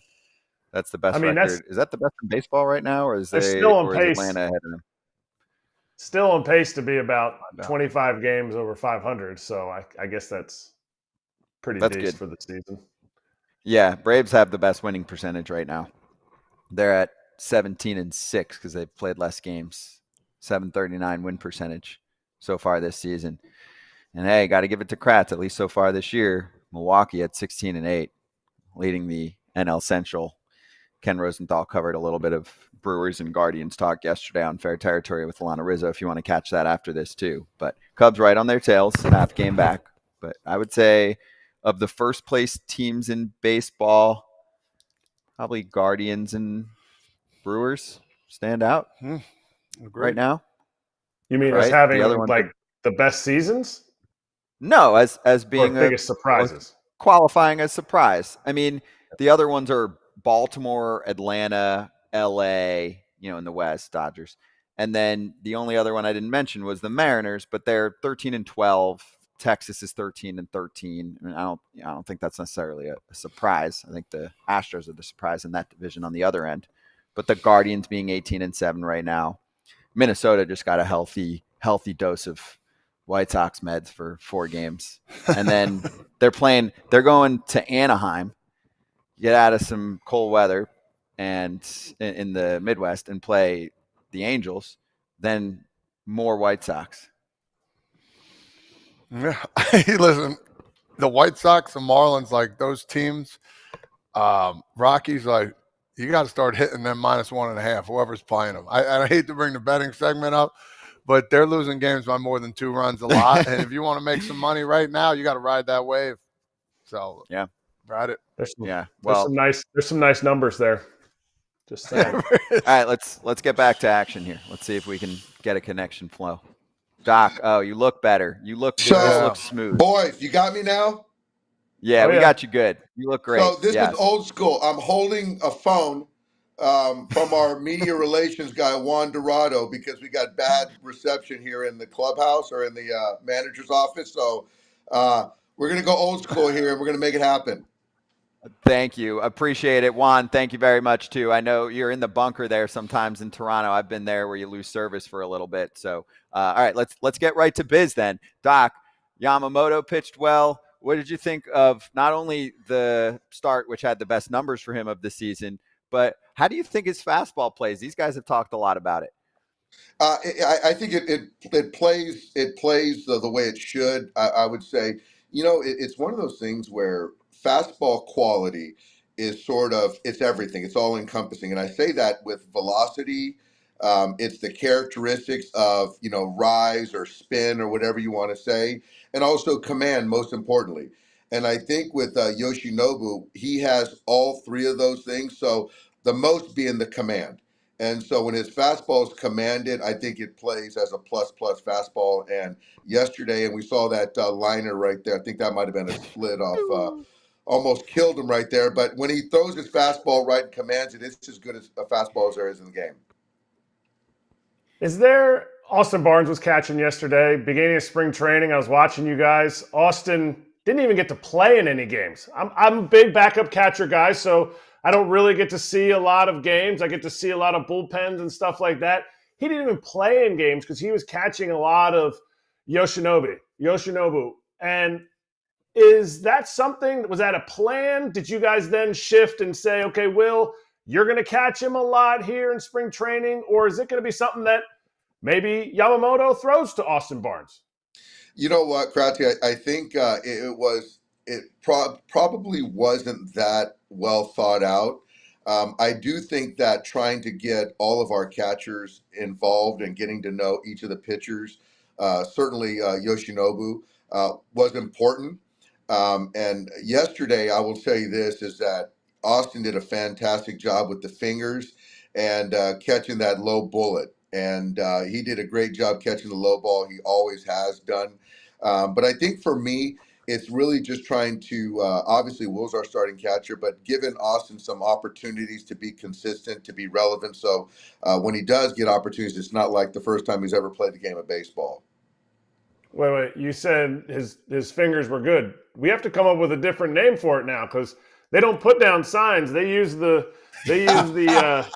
so he was good with what? The remote control? Like he was good with the video that's game? fair. What That's fair. His index finger hitting the right button was good. That's fair. He had good buttons. Yeah, because catching, we used to say, if your pitcher got whacked, you'd go into the training room and ice your fingers because they weren't working right that day. So the buttons were working yesterday. The buttons were working. I like that. Hey, I want to talk about something. You got your big guns over there, Mookie Betts, Freeman, Shohei, guys are hit. I want to talk about Teoscar Hernandez a little bit, man. This guy is banging right now. I don't think he's getting the praise that he should. He's 20 RBIs. He's helping the team do some damage, some big runs coming in, some big RBIs. Talk a little bit about him and how he's just following the lead pretty much. You know what?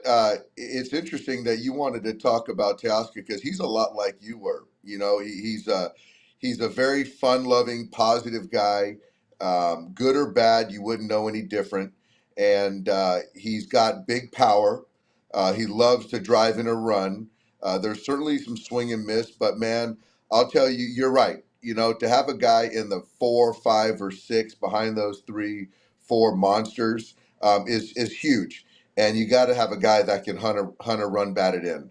And so for me to be able to plug him in every single day, whether it be left field or right field, and have that consistency of the head, the at-bat quality has been invaluable for me. And for me, getting to know him, I love the guy, I love the player, and I'm looking forward to him coming back to where it started for him in Toronto. I think he's going to have a big series. Doc, I'll mix in some fan questions while these guys do their thing. So fans are asking about Andy Pages, how he's looked, and will he stick when Jason Hayward comes back? He's looked fantastic. I've had him out in center field, right field, and he's really shown really well in both, defensively, offensively.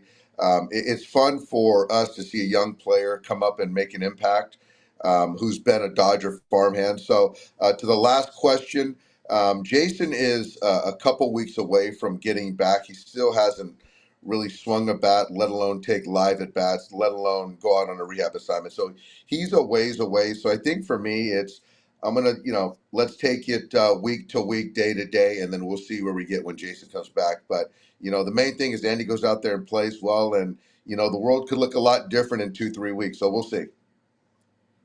As a manager with the talent that you have on the team, you don't manage talent, so I think I'm going to know. You manage the people, so I think I know what your answer is going to be here. But what's more impressive with Shohei Ohtani, the top spin 119-mile-an-hour home run he put in the upper deck, or the fact that he almost has an 1,100 OPS through this month after the turmoil that he has faced and the off-field issues that he's gone through?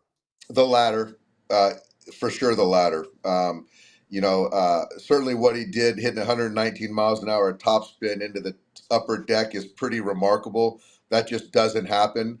But Kratz, I think that the turmoil that he went through, signing a big deal, coming to a new team, and then going through all this stuff and not kind of wavering in performance and showing up every day, it was remarkable to see because, it's a superstar player, but he's still a human being, and still to be able to navigate, manage that is remarkable. And I think it's a credit to him as a person.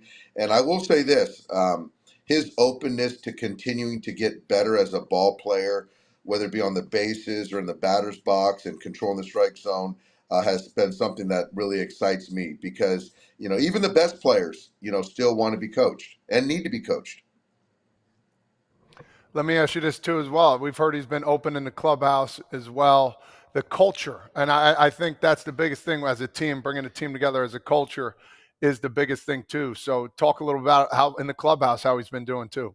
He's been fantastic. Now that, Will Ireton is the guy that sort of now his kind of Swiss Army knife for us, and he's done some baseball analytics stuff, game prep, and now he's acting as Shohei's interpreter and stuff like that. But I will say Shohei has really taken it upon himself to be more independent, trying to find his own way more, which I love. I'm seeing him a lot more of the players. He's more engaging with his guys, which is fantastic. Yoshinobu has really learning English. He's taken English classes 3 times a week, I think, to try to learn the language. So that's part of the culture. And the thing is that you were a culture guy, Kratz, you were a culture guy. And the thing is that you just certainly can't quantify it. But, when you're playing baseball in every single day in a game of failure, you got to fall back on something. And that's the culture. And those 2 guys have really assimilated well. And we got a great group of veterans that have been around for quite some time. But for me, it's fun to see those guys like each other and get along and play for one another. So who's the leader in this clubhouse? Who's the leader? And did you see this person as the leader when the season or the past seasons have had some turnover of some leaders leaving and coming back to the clubhouse? It's interesting. I think if I had to pick, it's hard to say a leader, which I think is a good thing when you're talking about 26 players. Um, so I think Jason Hayward is certainly in that conversation. I think Freddie Freeman is certainly in that conversation, and Mookie Betts is certainly in that conversation. And they lead differently. I think Jason is more, and I think the one thing is they all are different. They all lead differently. But I think for me, the thing that I really respect is that they lead by example first and foremost. But if Freddie's going to say something or Mookie's going to say something, it's like E.F. Hutton. Everyone's going to listen. But for the most part, they kind of lead by example. But Jason is kind of like the Godfather, not the Todd father, the Godfather, as far as guys sort of respect what he does and how he goes about things. And he's the guy that's going to take care of the young players to get the buy-in and make everyone feel comfortable. But Miguel Rojas is more boisterous and jovial, and he's kind of got that kind of role as well. Who's the Dodgers' biggest rival? Obviously, everybody says, oh, Dodgers Giants, Dodgers Giants. It's always that. Well, the Diamondbacks knocked you guys out last year. The Padres just had a great series against you and knocked you guys out before. Who is the biggest rival for the Dodgers? And we don't sit on both sides of the fence here, so you got to say it with your chest. One or the other. Honestly, it's not even. I think that everyone likes to beat the Dodgers. Everyone loves to beat the Yankees, and I think that's a good thing. That's a compliment, I think, to the organization, to kind of the history of it. Honestly, I really preach. We're trying to beat everybody, and I think that the fans, the media, certainly loves the Giants and the Dodgers with the history of it. Certainly, the Padres somewhat has some momentum, and the D-backs, they handed it to us last year in the postseason. So I don't know, and I like playing the Braves. We've had some battles with those guys in the postseason, and so I don't really see anyone as a rival. And I think I don't want to take the wind out of anybody's sail. Honestly, Kratzy, we're trying to beat everybody, and so I don't really care who it is, where we play. So I don't really look at anyone as a rival, and it's no disrespect to any other organization, though. I want to switch gears just a little bit. We had Kevin Pillar on here. We know you coached him. What a great dude he was.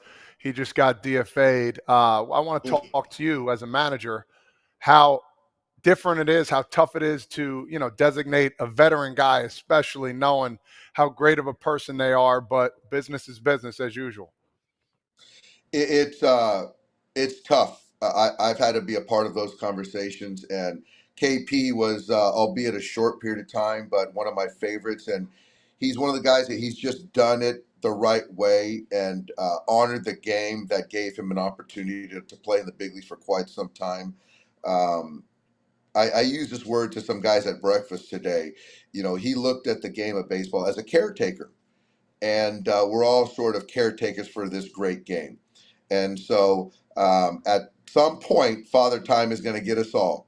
And, I don't know if this is the end of the road for KP, but, I think that, when he puts his head down the pillow, he can say, I gave everything to this game every single day. And I was fortunate enough to call him a teammate, albeit I coached him. But I wish him well, and hopefully we'll cross paths soon. I got one more for you, Doc, and then Todd's got a big finisher that you'll like, guaranteed. Lineup-wise, how would you grade how things have gone so far? Are you surprised that the bottom of the lineup has struggled? I know you've talked a lot about, Chris Taylor, and that's a guy you've coached for a while. And what do you do in a scenario like that? I am surprised at the inconsistencies of the bottom. And there's a group of players that are in there. And so I think it's going to turn. You have to kind of continue to run guys out there, bet on them. I think for me, as you manage for longer, you're less reactive, and you have to be slow moving because you just can't play always the hot hand. And you got to kind of show players that you got them, right? You trust them. And so CT has had a lot of big hits for us in the postseason and in years, and I've seen him a long time. And so I'm going to continue to run him out there and expect it to change. I think Gavin Lux has shown some life. I think that James Outman, same thing. Kike's trending in the right way. Miggy Rowe and Austin Barnes have kind of done what they can do. So I think that, we just got to get Chris Taylor on track. He'll play tomorrow versus Kikuchi, which isn't going to be easy. He'll get a couple lefties in Arizona, and then hopefully we can get him on track. But he's a guy I'm going to keep betting on, and you got to trust your players. So I remember a couple of years back, somebody dove into the stands, made this unbelievable catch. He was playing for the Mets as third baseman. It was probably one of the best catches you've ever seen. And so happens to be there was the wrong ball in his glove. I don't know how. See that ball right there? That ball fell into that person's glove, and it just happened to be an out. So I want you to go back in that scenario and understand, like, an out's an out, right? I mean, that's just part of baseball. So what a finish, man. So, the first thing is when I see that player, that unnamed player, I think of Derek Jeter, my favorite player of all time. It's just shelling out, doing whatever he can to help his team win a baseball game. And so the next place it takes me to is the head. Just thinking outside the box, the ability to read and react. And so that player was certainly talented and could hit a homer with the best of them. But now the ability to adapt, not catch the ball that was in play in his glove, but then to kind of adjust, see something white, rounded, and play it as his own, to capture the out and play it off like it was just another routine play and get dapped up by Rosario or whoever that was, and then go to tell the story so he gets more love from the bench coach. It's pretty remarkable. And that player, the Todd father, who is one of my favorites of all time, you just went to another level, man. Oh, man. Hey, and what people don't know, that the next game he gave, I think it was he gave Pete Alonso a squishy ball. You gave first base coach like a fake ball, and he rolled it to me, and I could barely squeeze, and I look in the dugout, and he's like, "Yeah, you son of a gun, I got you." Yeah, that was good stuff, man. Dude, that is so good. I love that. Well played, man. That's what a finish. I told DeGrom too. I said, "You won the Cy Young because of that catch." You know what I mean? You were struggling that inning, so we had a good laugh too as well. Hey, dude, you saved him some pitches. You got him a decision. Absolutely. Exactly. That's a teammate, good actor. That's why he's in broadcasting now. So, Doc, great to see you, man. Thanks for swinging by. Good luck in Toronto this weekend. Have fun, all right? All right, fellas. Thanks for having me on. Thank you. Dave Roberts, Dodgers manager on Foul Territory, and a very good reminder for the FT fans to know that we talk all about the Dodgers on Dodgers Territory. Obviously, we cover them on this show too, but on Dodgers Territory twice a week with Alana Rizzo and Clint Pasillas. They run right after our show at 3 o'clock Eastern time on Mondays and Thursdays. Many of you have requested other team-oriented shows. Stay tuned. Let's pick some games, shall we? Let's make some predictions for the weekend. And also, let's set you up with some free games to watch. So, the BetMGM free game of the day streaming on the BetMGM app tonight is Twins Angels. Saturday is Guardians Braves, and Sunday is Cardinals Mets. Those games are streaming on the BetMGM app, which is available to all BetMGM customers who are logged in and have funded accounts. Again, Twins Angels on Friday, which is tonight. Twins riding a high of taking down the White Sox in 4 consecutive games. Angels coming off that tough replay loss with Joe Adell out at second. Obviously, they were still losing in the game, but they were pissed about how it ended. Guardians are in first place in the division. Braves are in first place in their division, and the Cardinals and Mets should be interesting. JD Martinez making his return to baseball this season. Locks time. We swept yesterday with losses. Hey, we had a winning sweep this week. We've been fine.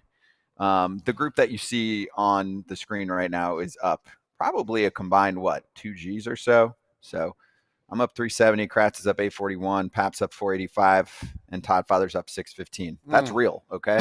That's real. There was a fan the other day that was like, "Why don't you post the results?" I was like, "We do every single day. Every day. Watch the show." Pap, you're up first.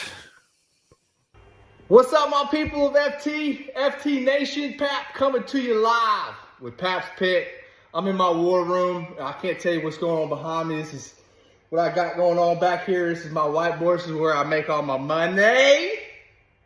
And I'm going to make you some money too. So I got to tell you one thing too, AJ. You can't be betting with your heart, bro. You got to stop betting with your heart, man. Stop taking them White Sox. I mean, as much as I want to bet the Red Sox today and the under in their game, I just stay away from them, man. So you just let me take the White Sox, AJ, and you stay away from them, and we all gonna make money here, okay? And that's what our goal is. Our goal is for all of us to make money. I know, AJ, it's not how you start, it's how you finish. So we'll see at the top soon. But anyway, my pick today, Orioles and Tampa Bay. Taking them both in the money line. And you know my strategy. I'm going against shitty teams. White Sox suck. Athletics suck. So I'm going to take both of them. I'm going to put them together in a parlay. It's only going to be minus 105. So, it's basically even. We just paying a little bit of toll bridge juice. That's it, baby. So let's get that money. Good stuff, Pat. Good stuff. It is a good plan. I'm going to somewhat follow that plan. Although I wouldn't say the A's suck yet. Okay, I agree. They've been better than expected. They just split a series against the Yanks. Agreed. They had a good day yesterday. Nice win for them. Alex Wood got himself out of jams. The Yankees were first inning was huge. They were stranding base runners left and right.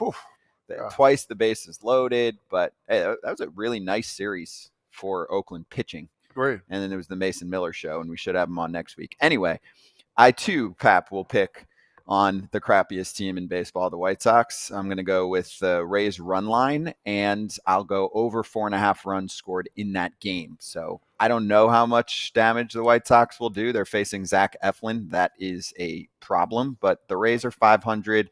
Teams are getting excited about facing Chicago right now. It's not going to be 3-22 bad all year. They're not going to win 25 games or something.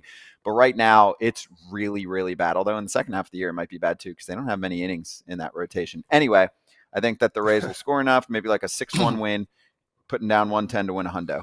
Todd Father? I'm going my first parlay of the year and all on run lines, -1 and a hook, 1.5. Baltimore, Tampa Bay, real simple fix. And I'm going the Mets. I think they're at home against the Cardinals, if I'm not mistaken. Or am I off there? It's Mets Cards. Mets Cards. Yeah. I'm going Mets too as well. Plus 717. Just putting 200 on it to win 1436. Gang, this could be a good Kickstarter to the freaking weekend. Let's go, baby. Come on. I need a lot of runs by those three. Kratzy. I love that. I love the +7. Oh, you are making a Friday out of me. I love this. I'm going with two guys that I actually bought the lines earlier, and Shota Imanaga's line has changed, but I bought it at the under 6.5 strikeouts by Shota Imanaga. He has not gone over that except for his first start of the year against the Rockies, who strike out all the time. Todd actually has 2 strikeouts against the Rockies so far this season. They strike out all the time. So I have Shota under 6.5. And I have Cutter Crawford over 5.5. And surprisingly, Cutter Crawford has gone over 5.5 every start but one, and he hit 5 in that start. He has been really, really doing a great job of racking up the strikeouts, and that's given me plus 195. Wow. Nice. Cutter Crawford has the best ERA in baseball. It's awesome. Among starters. It's like 0.57, I think. It's a great name, too. Yeah, it is. And he throws a lot of cutters. Problem. Gotta love it. Cutter family. Yeah. Boop. All right. The BetMGM Grand Slam jackpot promotion is running every weekend. So what you do is you place a $10 or more wager on any player to hit a home run on a weekend day, Friday, Saturday, or Sunday. If that happens, you win the $50,000 daily prize or a share of the prize with every other winning bettor. AKA, there's no reason why you should ever place a home run prop anywhere else, because you don't just win your home run prop. If he hits a grand slam, you win either 50 G's or a share of 50 G's in bonus bets. That's cool. All right. A little quickie recap of the day, by the way. Thank you to Kevin Pillar for joining us last minute. Dave Roberts, great job by our team behind the scenes, putting that all together, and by the Dodgers staff. Thanks for getting the quick Wi-Fi fix. Yeah, I've been in the trenches in Toronto, and there's a lot of spots where you lose service underground or wherever the heck you are. When you're going through we the appreciate clubhouse that. tunnels, the whole It's deal more, there. you can easily be like, hey, not working, see you. Yeah, That's exactly. nice. So thank you, Doc. He was like, I'm old school. I'm on the cell phone instead of whatever he goes on, I guess, the tablet or the computer. So It was great. Really good day. Also, if you missed anything from earlier, we covered Jackson Holiday being optioned with Ken Rosenthal when he was on. So if you want to backtrack to that, we'll have tons of pods being posted on the audio side this weekend. So if you don't subscribe to us there, make sure you check that out.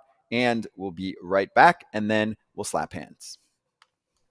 Unified Healing is sponsoring this episode of Foul Territory.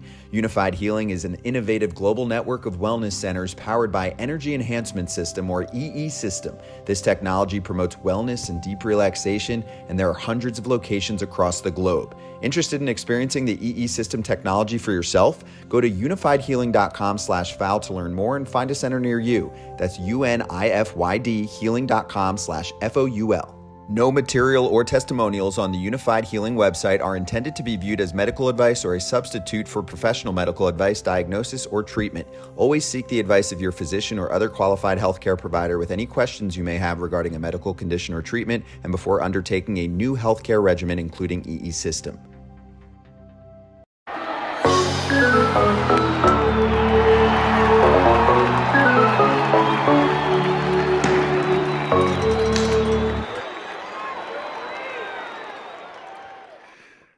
Let's slap. Also, I want to throw some guest names out there because I talked about Doc Roberts. I think Tyler Glasnow is joining us on Monday. Sal Frelick of the Brewers joining us on Tuesday. We should have Mason Miller hopefully next week, if not the week after, but I think maybe next week. So look forward to all of those. Kratz, what do you got? Mets. Oh, Philadelphia. What do you think? Mets? Ain't nobody. Mets never called. Mets never called to make me. I was hoping it was somebody else besides them. I give that one a D. Not even a phone call? Not even a phone call. Man. D. The Mets and the Cardinals, two teams that never called. Everybody else called. Hey, on the Mets, we didn't get time for this, but Michael Tonkin was claimed off waivers from the Yankees. He went from the Mets to the Twins to the Mets to the Yankees with 3 DFAs in the last, 2 weeks? Get all those jerseys. Tex Kratz. He says, hold my beer. Oh, yeah. That just sounds sounds like April for me. Yeah, I was going to say, you know what Kratz calls that? April. Yeah, my max was 5 organizations in 1 year. So. All right, so he's got work to do. He's only on 3. He's getting there. Yeah. It's only April. Anyway, really great show. We're back on Monday. We're here every single weekday. Oh, bottom of the screen right now. FT Leadoff. Subscribe to it. Fresh newsletter Monday. Have a great weekend, everyone.